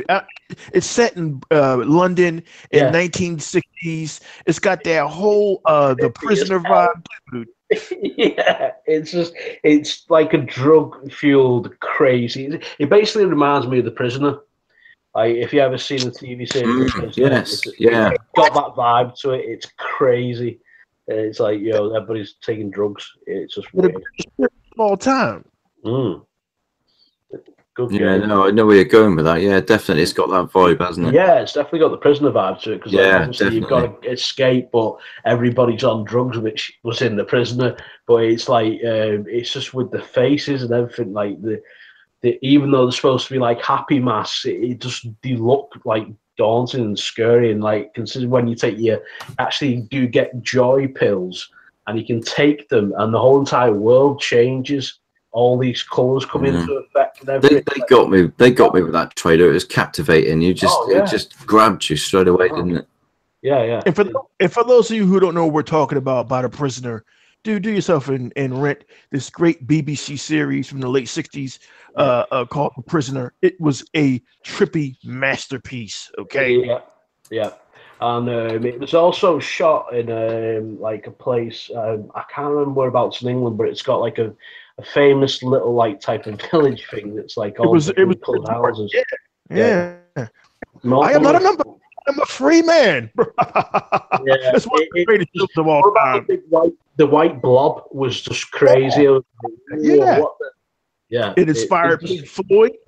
Basically, I know we're getting off track, guys. The Prisoner, this former British agent, he resigns. Yeah. He just resigns from the British Secret Service, and they kidnap him. And everybody who ever has been in the intelligence agency in Britain is taken to this island called the Village to have their information extracted forcibly if need be. You are no longer Chris or Hebot. You are now a number. You are now number 6, number 7. And number 6 is like, look, man, the hell with this. I'm getting up out of here. Well, we'll let you go. Tell us why you resigned. I will not. That's the premise of the whole series. Dude, The Prisoner. Rent it, please. Definitely, yeah. Apart from that, like, and then if you don't agree with it, they just drug you anyway. Yeah. it was just crazy. One of like the highlights of like that era was that thing. Yeah. That's the segue to We Happy Few, which was excellently done. Like, yeah, definitely. You can definitely see that they took influence from that film. Well, sorry, the series. Like, they definitely took influence from it because it was just. It's got the same type of premise in a way, but obviously their own spin on it, which is got like a Prisoner BioShock type of like feel to it. Really good. So I'm really happy and like really excited to see what Compulsion come out with next. because like that game in itself is like, you know, it's a survival sim as well, which is like, you know, another aspect of it. You got to survive, you got to eat, you got to drink. They said they're gonna like lower the difficulty of that, because in the first time like I played it, like, you know, you basically dry up like within like a couple of minutes, so it was really hard. So they've not made it as hardcore as that now to let people enjoy a bit more, but it still is a survival game. So you can get to like, if some of the people are going mad and start like saying like that you're down, or you get to kill them off, like, so you don't alert the authorities and stuff like that. It's just, yeah, masterpiece of the game. Really well worked. Very weird, but still good. Yeah, it's good. Yeah, it's not fully released yet, is it? It's still on the pre. No, it's I think it's August 8th, I think. August 8th is available. Yeah, well, I'll get the update, so I'll get the full game. Like, I've only got the preview at the moment, but yeah, I'm looking forward to that. And Astroneer as well. Like, I'll get the update to that. That's coming soon. It's updated to 1.0, which is basically like No Man's Sky. It's really cool. You can make your own space rockets and fly to different planets by like harvesting resources and stuff like that. So that's pretty cool. Yeah. Anyway, time is getting on. Did Sherman get to comment on the original question? Did you talk about yeah, we sort of went on to a tangent, didn't we? Yeah, well, that's fine. There's no problem doing that, but we'll get Sherman's thoughts on that, and then we'll have to we're over the 2 hours already, so time has gone quick. I'm sorry. What was the question?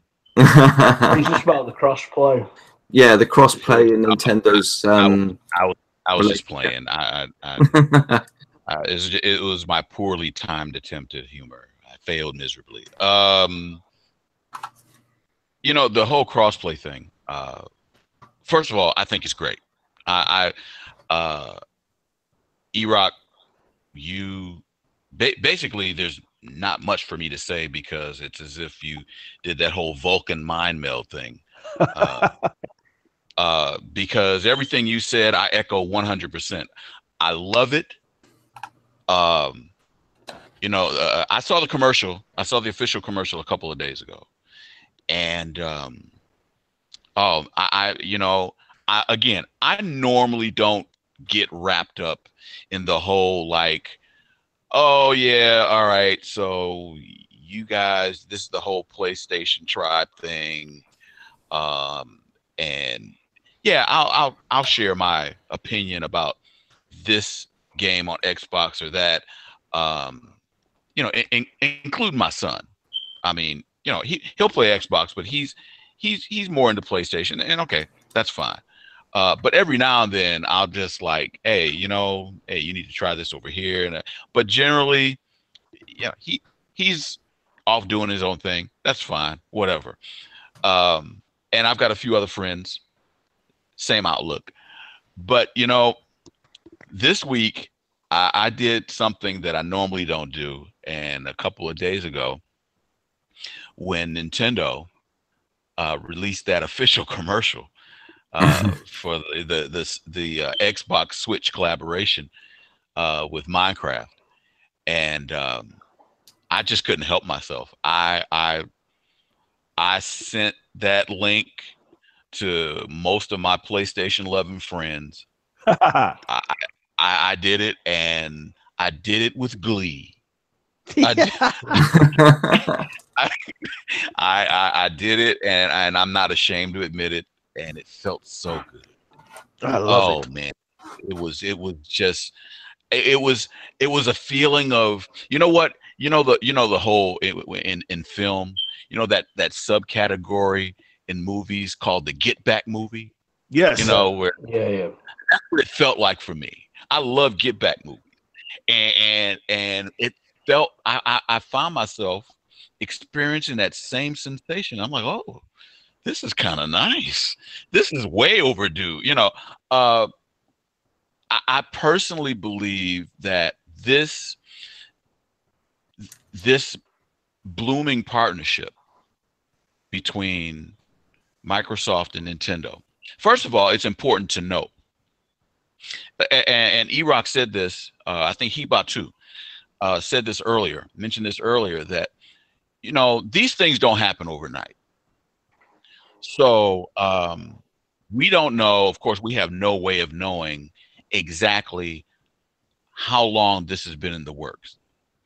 But it's important to note, through their own admission, by the way, both Phil Spencer and Reggie Fils-Aimé, I think I mispronounced the. Yeah, his name is hard to pronounce. Yeah, it is. But you guys know who I'm talking about. Yeah, now, yeah. It's been confirmed, and through their own admissions, for years, those two are friends. They actually hang out. They've actually, in fact, during the Giant Bomb interview last week, or week before last, when at one point during the interview, the moderator asked Phil, "Hey, so what you been up to? What do you think of the show so far?"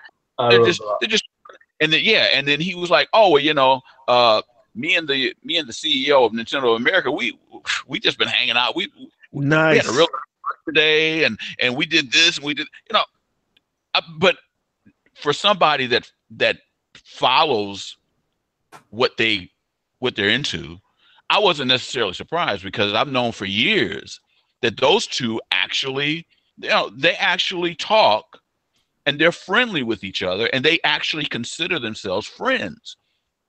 So who knows how this was born? Maybe they were hanging out one day, having a couple of drinks or whatever, and they were like, wouldn't it be funny if Nintendo and Microsoft worked on a game together, or if we just decided to, our multiplats, we could play our stuff on your system, you can play your stuff on our system, or what. There's no telling how this came about, but however it did come about, the end result, I personally think, is a beautiful thing. I really, really do. Nothing but good can come of this. Let's be clear on positive. Yeah, definitely. Let's be clear. Nothing. There are no downsides. No. Logistically. Remember, Nintendo's been playing ball. Sherman, remember Nintendo. Sorry, didn't mean to interrupt. I just wanted to add. No, go ahead. Add to what you're saying, that Nintendo has been playing ball with Ubisoft as well. Yeah. So wow. They're really on a different tone of attitude, like E-Rock said before, as opposed to their old school ancestral Japanese style of doing business. They're putting, obviously, they had the Rabbids in with the Mario game. So yeah, right. Sorry. I just wanted to add No, it's perfectly fine. And that's a very valid and true point. So, and it just feeds into the whole notion of how things change in a positive way. So, again, if you really look at the big picture, if you look at the broad spectrum of it, only good can come from this. Good for the consumer, good from a business perspective, because however, and I believe, Chris, you mentioned this earlier too, that each company, Nintendo, in this case, Nintendo and Microsoft, each one has a specific area of strength. So the way, which leads me to my overall viewpoint of this. So we all know, and it's been like this for at least a couple of decades, right? So Nintendo has basically single-handedly, they own the portable gaming market. Yeah. Aside from cell phones, which realistically, the cell phone gaming market has only really been robust for, I don't know, maybe 7 years. Yeah. But prior to that, it was all Nintendo. Yeah, there were a couple of others that tried. You had Sega with the Game Gear. You had Atari with the Lynx. Sega had a little bit of success, but nowhere close to Nintendo. I loved my Game Gear. It was brilliant, that little machine. Oh, the Game Gear was great. Yeah. But overall, I mean, Nintendo has dominated that market for at least 20 years, at least. Yeah. So yeah, Nintendo also has their home division, but their home division, as successful as it has been collectively, it doesn't come close to their mobile division, their handheld division. So that's Nintendo's core strength. That has been confirmed and has never really changed. Now, that's fun. So now, then you look on the other side of the room, Microsoft, right? So Microsoft has always, hence the name, has always excelled in software, but recently, and when I say recently, within, since the early 2000s, when they, their first foray into video game hardware, Microsoft has excelled, and we all know the answer. Let's say it together. Online gaming. Yeah. Oh, yeah. Networking. They want to be around if they didn't take that exactly. leap. That's Microsoft. Nobody, forget what everybody else thinks. Forget what everybody else says. At the end of the day, we all know. The business community knows. The tech community definitely knows that when it comes to online gaming network, Microsoft is at the top of the heap. They're the cream of the crop. So here's the way I view this. This partnership that has started up with Nintendo and Microsoft, who's to say that Big Phil and Reggie and their respective teams, who's to say that they're not working on a setup to where Microsoft and Nintendo are making their games cross-compatible, so that, for years there has been speculation about Microsoft trying to get into the whole portable market thing. Every now and then you hear some little rumors about that, and then they fade away. So how do we know that part of this collaboration could very well be where Microsoft will work with Nintendo so that their games, the Microsoft games, can truly go mobile?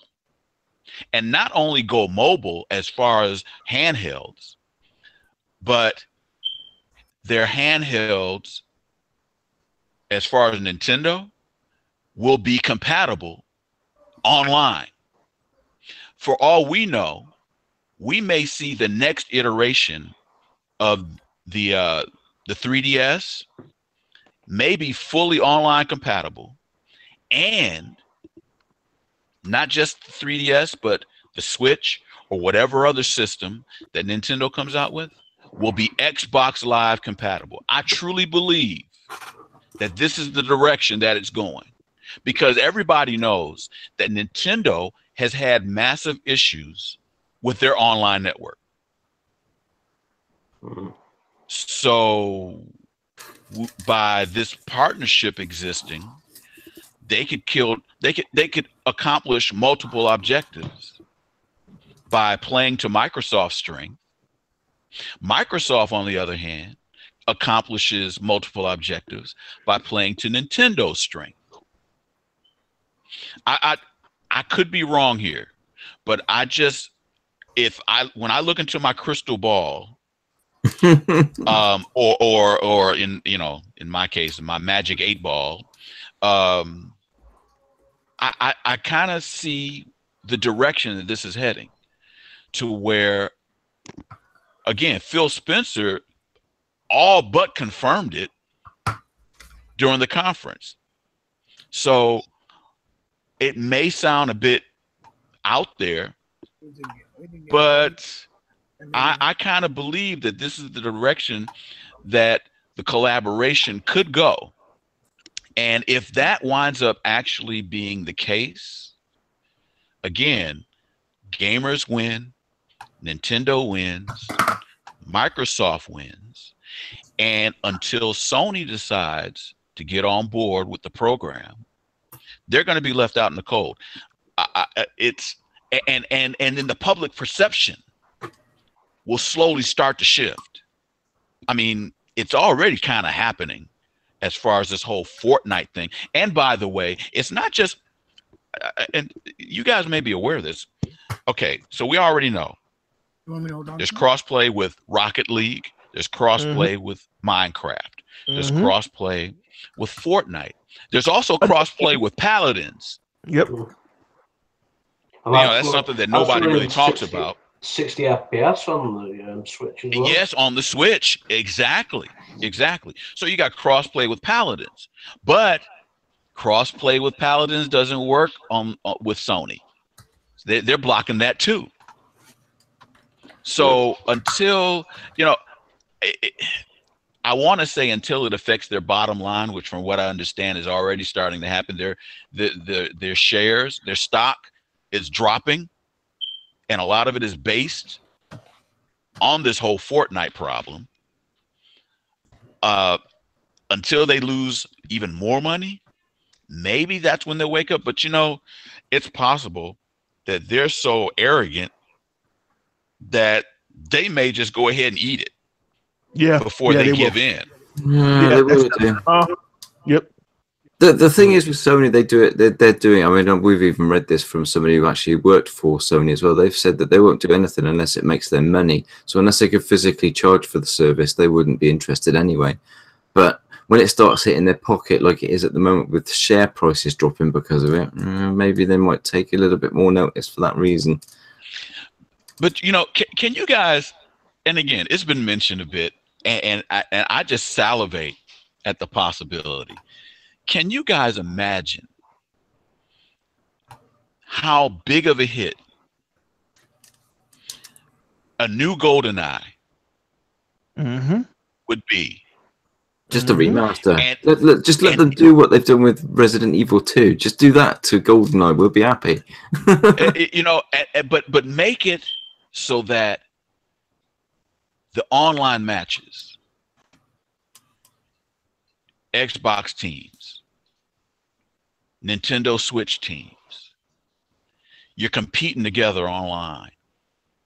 And especially, and I'm telling you guys, I just got this feeling deep down that some kind of way Phil and Reggie are going to work things out to where Nintendo gamers will be able to link up on Xbox Live. I just feel it. I can't prove it. I have nothing to base that on except this obvious bromance that's going on right now. And it just makes perfect sense. I mean, it makes, even from a financial perspective, it makes perfect sense on Nintendo's end because Microsoft has this huge, robust network already in place. So instead of Nintendo having to totally rework their structure, their online structure, and going through, I mean, the time it would take, the amount of money it would take, I mean, and comparatively speaking, they don't have the experience that the Microsoft engineers have. Plus all those, I mean, last I heard, it was close to 1 million servers. No, actually, I heard it's over 1 million servers worldwide in the Xbox Live network. So, like, I mean, just do the math. If they actually work something out like that, and then announce, say at one of the best case scenario, right, the next E3, if they make this grand announcement, GoldenEye's back, and it's available for Xbox and the Switch. Oh, and by the way, the Switch is now compatible on Xbox Live. I mean, think about that for a second. Do you realize the waves that would be made? Hey, Sherm, can you just imagine? Just for us to get to this point, because I know Mike is chomping at the bit to end this, but you better believe, Sherm, that Reggie, who we all thought was just a bumbling, stumbling dunderhead, he had to go into Nintendo and sell that shit, dude. He sold it. Oh yeah. Nintendo wants something. They probably said, look, dude, our online infrastructure is shit. These guys know what they're doing. And you better believe it was a two-way street. Microsoft didn't come to them. It was a two-way street, and an offer was probably on the table to Sony, but Sony said no. Yeah. Oh, for sure. Just like Sony rejected EA, remember? Yes, right. Yes, sir. Yes, sir. Yes, sir. That's right. They basically threw EA out of their offices. Electronic Arts. I mean, seriously. It wasn't good value for the gamers, Sherman. It wasn't good value. Well, yeah. Paying for back compatibility is, but that isn't. It was a case of, no, we can't give gamers cheaper options. That's absurd. We're from the gamers, remember? Gamers who like to waste their money on shit. Hey, guys, I mean, I know y'all joking, but it's real. Not even that. We can't give gamers another option. We're not going to do that. Hey, that was my serious voice. A day.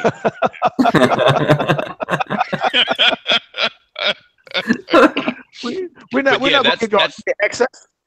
No, go ahead, E-Rock. We're not going to give y'all EA access. We got PlayStation Plus, where you can PlayStation Now, where you can rebuy the shit you bought 4 years ago over and over again. Hey, do you remember the guy in the Project Xbox group saying? He said to me once, he goes, I'd love PlayStation to have back compat because PlayStation Now or whatever is garbage. Mm-hmm. Streaming games, it's like, yeah, it's so much lag. It's like, why would you want to stream a game that you already own? Right. Yeah, exactly. Yeah, it's again, if this partnership between Microsoft and Nintendo works out the way I predict it will, Sony will have to either get on board or they'll just languish. Which again, they're so arrogant at this point. They may actually just choose door B, and yeah, Well, they'll just go. You know what, guys? We really suck at online, so we'll just stick with the single player games. That's what they'll do. We don't need to mix with other people online. We'll just give them single player games. That's right. It could happen. I mean, it would be sad. It would be sad, but and the problem with that is there are some really, really, really diehard people, PlayStation customers, who would just lap it up. They would actually.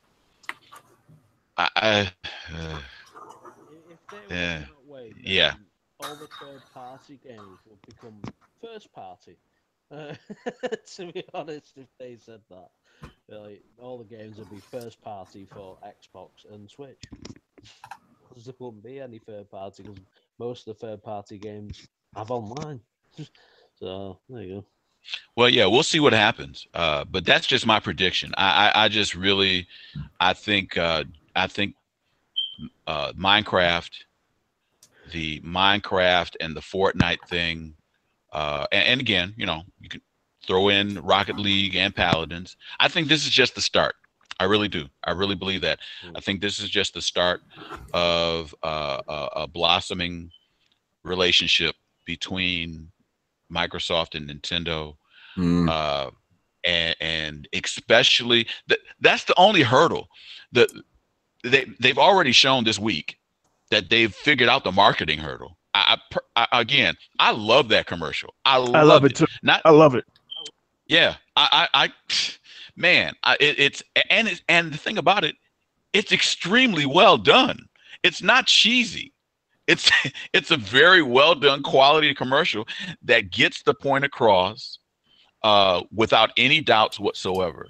So from the marketing perspective, they've got that covered. Now, from the technological perspective, I'm telling you, to me, the easiest and most nonsensical way to handle it is for an announcement to be made once they figure everything out that, hey,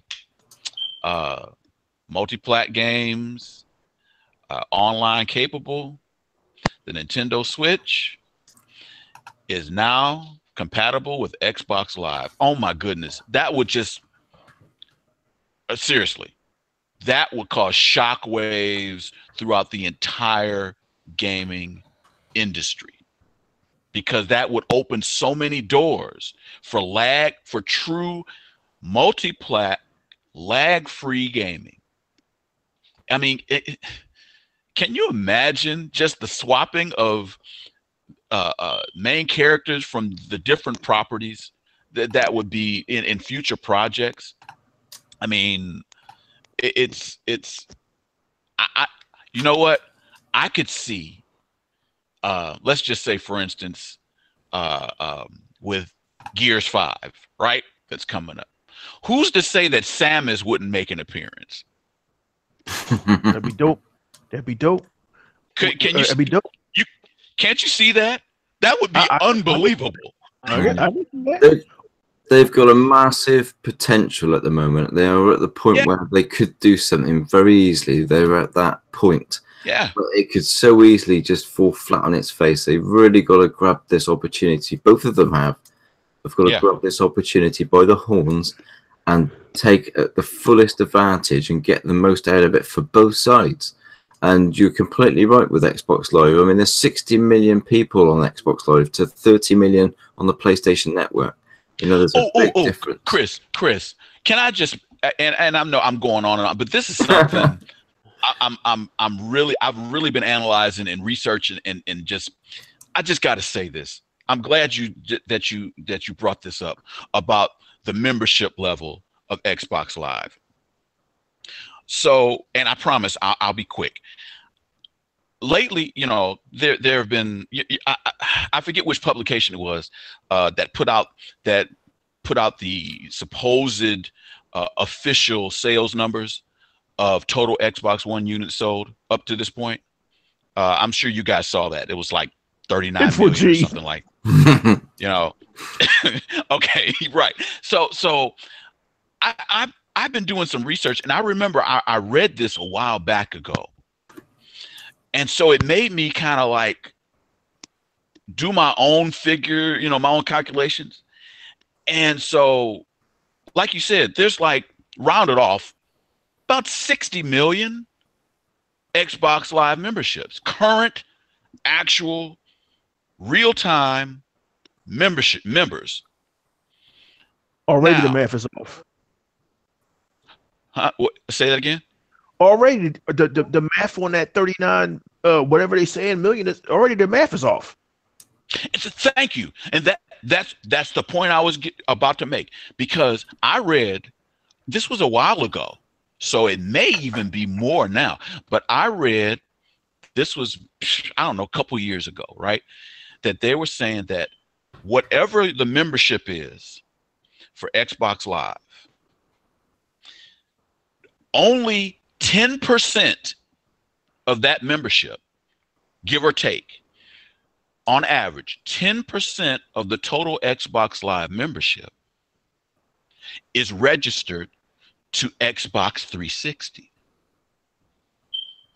The rest is Xbox One. So think about that for a second. If the current membership sits at roughly 60 million, right? Mm-hmm. So if 10%, and that's based off of 2 years ago. So if 2 years ago, 10% of the membership was registered to 360, there's about 51.2. There's about 51.2 million exactly. Xbox One out there. Thank you. And nobody's reporting the number properly. That's right. Exactly. Now, it makes perfect sense to me, to a degree, why Microsoft would say, you know what? We're not concerned with revealing actual sales numbers of our consoles. Mm-hmm. Okay, you know what? That's fine. If that's how you want to do it, it's your business. You can do what you want. But by keeping that a secret and going with revealing the overall membership of Xbox Live users, registered Xbox Live gamers. By focusing on that alone. Yeah, okay, so on the surface, you've got this massive number, which the latest number, like you said, is 60 million. But people won't really take the time to do the calculations. No. Like I said, go ahead. They're not going to. You know what? They're not going to, because the narrative, it goes against the narrative that Xbox is doing well. They don't want to get that narrative out there. Well, the publications won't. Now you would think, and see, that's my point. You would think Microsoft would be like, well, hold on a minute, hold on. So we've got 60 million Xbox Live members, and 10% go to 360, but the rest are Xbox Ones. So that means that all you publications who are saying, oh, it's only sold half of what PlayStation 4 has, that's not necessarily true. It's more than half. I mean, you know, if you do the math, and especially if you adjust it, like I said, what I read was 2 years ago. So if you convert it now, it might be, instead of 10%, it might only be 8 right now. It might even be less than that. It could be 6. No, I'm serious. I'm very serious. Made 2.25. Where did that money come from, E-Rock? E-Rock, where did that money come from? See, me and you use a common sense. See, no, I'm very serious about that, man. Xbox. I'm very serious. Yeah, thank you. Console sales at Xbox Live, Xbox Game Pass, software sold. The ecosystem made that much money. For Microsoft to bank over $2 billion in a quarter, in a single quarter. We all know it didn't come from Windows 10. No, it didn't. Because Windows 10 is baked into every doggone PC. So it's nobody's out buying over $2 billion worth of Windows 10 operating systems. They don't have to. So where's that money coming from? See, if people were to use common sense and and honestly, this stuff I'm talking about, it didn't even take me that long to discover it. I just did a little bit of research online. No, I'm serious. It didn't take that long. And as I'm doing it, I'm like, wait a minute. Wait, 39 million? That's what they're saying? That's not right. If you wait, 10% of 60 is no, and that was 2 years ago, so it's probably 6%, right? Wait, that's over 50 million units. I mean, yeah. At the end of the day, I felt the need to put that out there. Yeah, I mean, that 2.25 billion in a quarter just goes to show why. In 1 quarter. There is no way that Microsoft is going out of the console market. No way. Thank you. Thank you. You know what? That figure, truth be told, that figure would be impressive if it was 2 quarters. Yes, it would. I mean, I can 1 quarter. Yeah, I couldn't believe the figure. 1 quarter.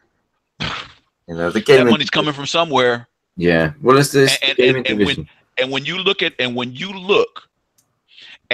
what was released last week, a few days ago, that State of Decay knocked out God of War and Detroit. Yeah. I mean, yeah. That's just more proof. That was going to be another one of our topics this evening, but as always, we only get to 2 topics.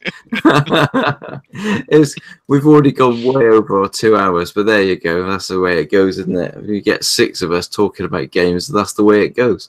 But we are going to have to call it a night now. God, blimey, I've been busting for a pee for half an hour. It's not good. Microbox needs to pee.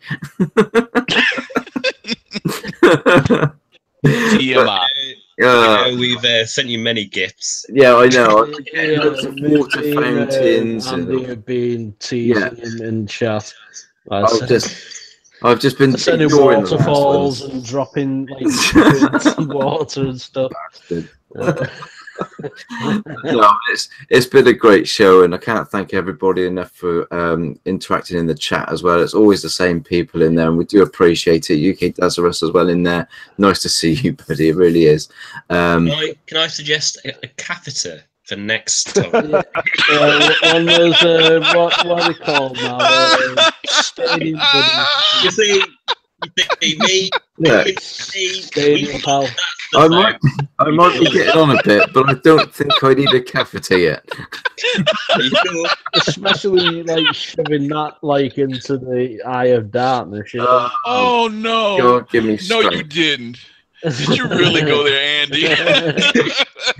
Andy's already got a catheter. His is attached to a big soda keg out in the back garden. Oh my goodness! Oh, that's hilarious. Oh my god. Anyway, let's. Oh my god, don't get me laughing. I will piss myself. You piss yourself. Go on, quick, Andy, play that music. No, do not play that music. I'm trying to say goodbye to people here. I've got it all set up now, actually. Keep it professional. Oh, God, it's it. Oh god. No, good time. Now we're still coming. Jeez. I don't know. Don't It's lie. like going to the park with 5-year-olds. Hey, I at least identify as mentally Yeah. 7. The covers with the Wurzels. No featuring words. Yeah, Alex yeah. Yeah. Anyway, it's been another great show, another fun show, as it always is when I bring this rabble together. It was nice having E-Rock on the show as well. It was fantastic having you on, buddy. Give yourself a shout out. Tell everybody where to find you on Twitter, Fear, and on the old YouTubes and everywhere else. Give yourself a shout out, bud. Hey guys, this is E-Rock X. You could find me on YouTube. It's the E-Rock X channel. Like, hate, or subscribe. I'm also on Twitter. It's E-Rock X at Twitter. And man, look, it was fun being here with you guys, man. I had a great time. I can't tell you guys enough what a fantastic job you did 2 weeks ago with that interview with Undead Labs. It was fantastic. Much, far superior than that other podcast. Other podcasts are number 2 or lower. You guys are number 1. You did a fantastic job. It was great to finally talk to the Shermanator. Great to finally talk to all the other guys. Andy Mack, man, you know how I feel about you, man. I love you. I love you. All you guys are fantastic, man. And I want nothing but the best for you guys. Thank you for having me. And as always, bye-bye. He is a star. I love doing new podcasts with him. We are bringing back as well. We might as well mention it now, actually, guys, because we haven't spoken about it yet. We are actually bringing back the Microfilm podcast. That's right. Me and E-Rock started this last year, and obviously things happened, and we stopped doing it. There's so many other things going on. I can't believe I wasn't told about it being a big film. Well, it was originally just going to be me and E-Rock again, but we decided that we'd have a 3-man team. But otherwise it'd just be the MicroPod again. So I didn't want everybody in the We're MicroPod. talking about movies. But- I own over 3,000 films. I've watched more. We will have Oh, man. a guest, mate. We will Yeah, have one as a seriously. guest. I've got like a huge collection, like so. I know every.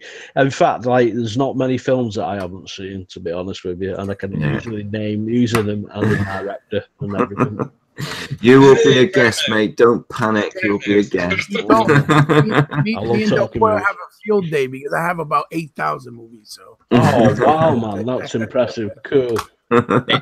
what I is do a video on this? that. Oh This is my the measuring god! contest.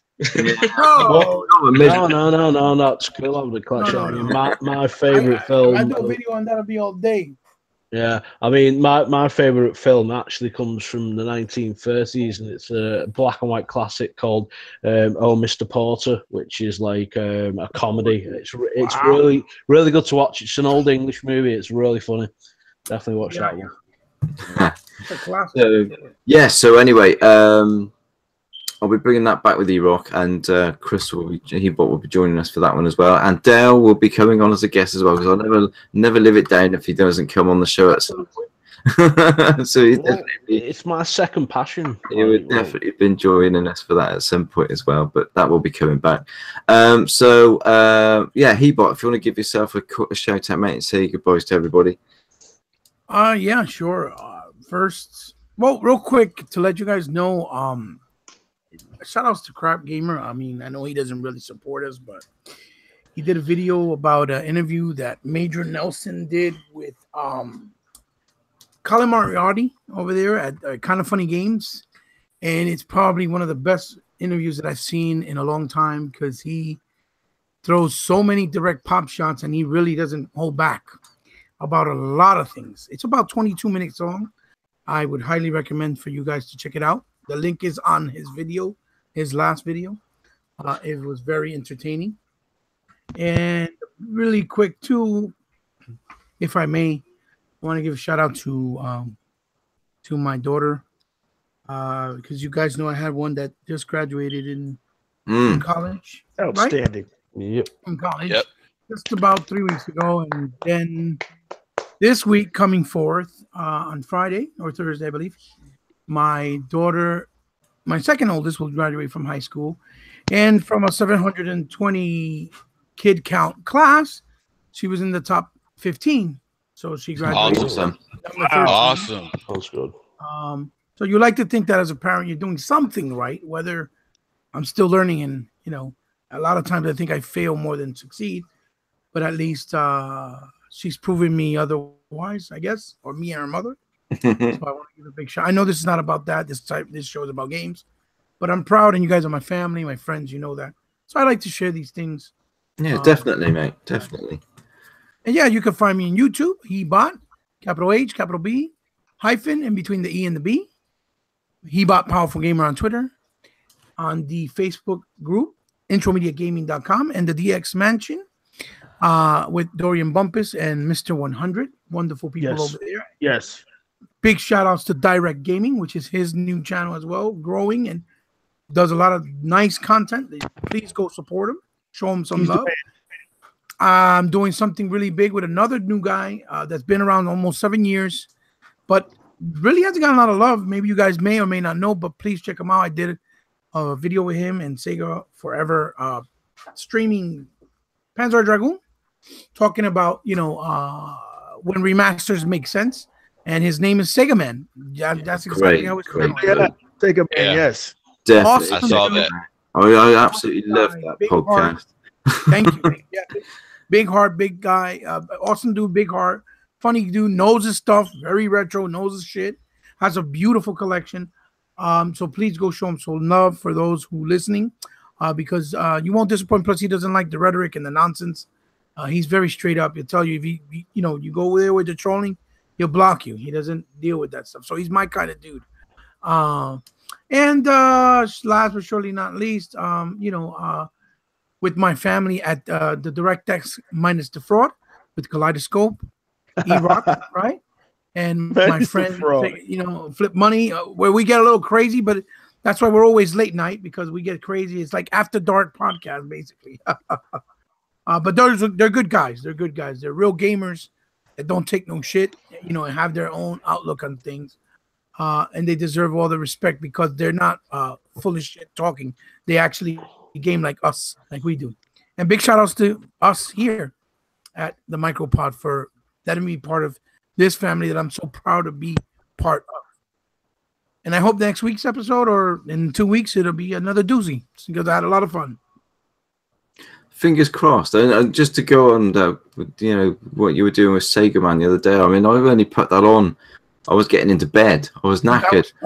That was funny. I saw it. And I got listening to your podcast in bed, and I was up till 3 a.m. listening to you guys. It did not do me. I hope you had fun. I know you had fun because you wouldn't want to leave. That was great. No, I know, and I bloody worked the following day as well, you buggers. But no, it was great. It was nice to tie up with Sega Man, and I've sort of added him as a friend and that as well. So, yeah. Great stuff. So check him out as well. Del Poy, mate, if you want to give yourself a shout out and say goodbyes. Just like sorry if they're getting feedback from me mic again. I had to swap over my wireless charge went. It's been fine since you changed it over again. I think it was just a bit of a dodgy connection, mate. That's a bit strange. Anyway, just a big shout out to DX Mansion, holding it down, still there, having a lot of fun, a lot of laughs inside. A shout out to Dorian's son as well, who's showing him how to game on Gears of War. Sorry, mate, but I had to shout. Oh, he's going to get nailed for that. And honestly, he's being like, 45 kills he got in the game. You know what I mean? That's like really good. He's only 6, so shout out to that. But yeah, all my friends over in Project Xbox as well, and yeah, that's basically it, really. Lovely, Ghibli. Thank you very much, mate. And Sherman, if you could say a quick goodbye. Yeah, I see that you verbally underlined the word quick. So no, I will try to give yourself a shout out, buddy. But yeah, just once again, really had a blast on today's show, and it's just been my observation. But I think our quality is really, really good, and up and up and up and up. So that's always a good thing. It's all down to one man. Oh, really? Oh, okay. Yeah, the gremlin. But yeah, so just once again, just really appreciate everybody showing up, and big shout out to our special guest, E-Rock. Always a pleasure having you on board, brother. Always. You are one of the more oh, for sure. Yeah, I mean, you, as far as I'm concerned, you are one of the more educated. I'll put it like this: you are one of the more educated, streetwise gamers in the business, and I always value your outlook and your viewpoint on all things gaming, man. You never disappoint, and again, like I said, I love your horse-related euphemisms. I love it.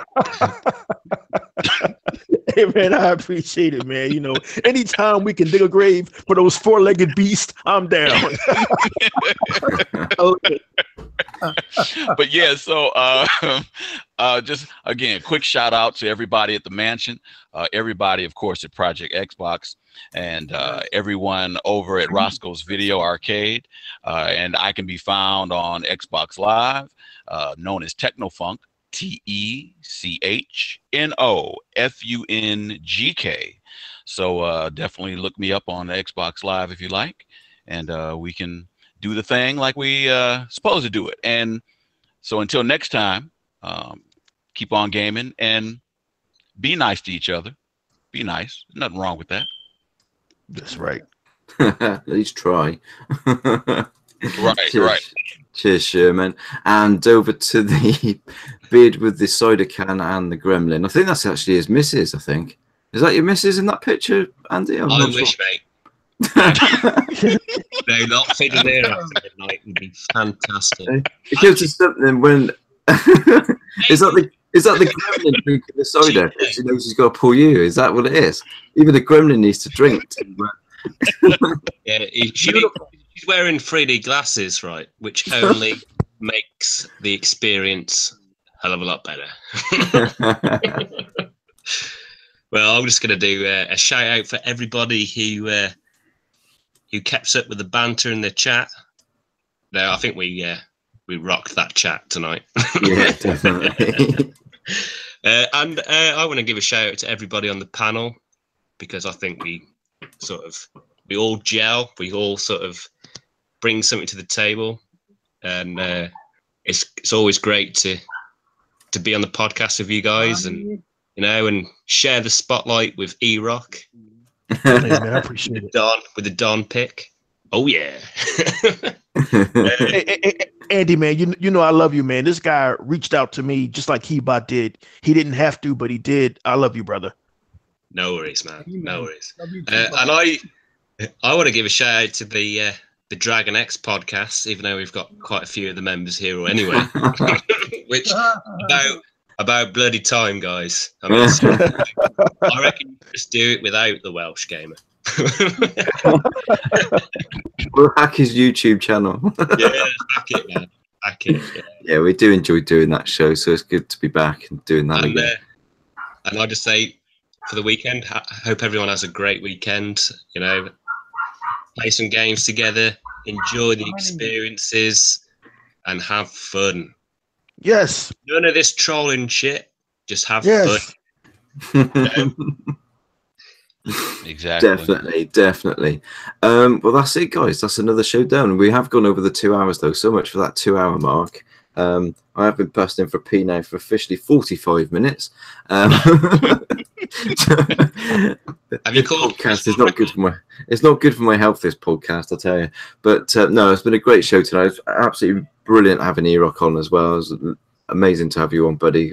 We go back a long way, and Clash was a really good friend. So it was really good to have you on the show. And we all know each other. We all gel. We all gel, and it just works. It just works. The format we do works, and hopefully more and more people will discover us and enjoy the show as much as we enjoy recording it. And we can't help, we want to thank everybody that comes here every time we do it and supports us anyway. You're always in the chat, and it's always getting you all stirred up and chatting away. And it's just great the support that we do get. So thank you all very much. I'm MicroBox of X. You can find me right here. You can also find me on Twitter, MicroBox of X, and don't just a couple of seconds on the bog. You'll be on the toilet. Make sure you drop off to Hebots and E-Rock's channels. Drop a subscription. The other guys are too lazy to do it, but you will find them all on Twitter. Hey, you're the host. You're the one who should be telling them about their channel. All the links are down below. Oh, Hebot switched his channel on just to scare us all at this late. Look. It's good to see you, buddy. Anyway, that's it, guys. That's another MicroPod done for this week, and we will be back in 2 weeks' time for episode 30. We rock. We do rock, yes, definitely. Hang on, Andy. Have you been dropping Hebot some of your cider? I don't share that shit. An Englishman sharing drinks, are you mad? I actually jumped on the plane, delivered it, and came back, and he didn't even notice. Well, you're dating a gremlin, so wait for it. Magic. All right, guys, that's it. We're all done. So we will see you in a fortnight's time. Take care. Bye-bye. Very nice. Bye-bye. We kept it under 1 hour.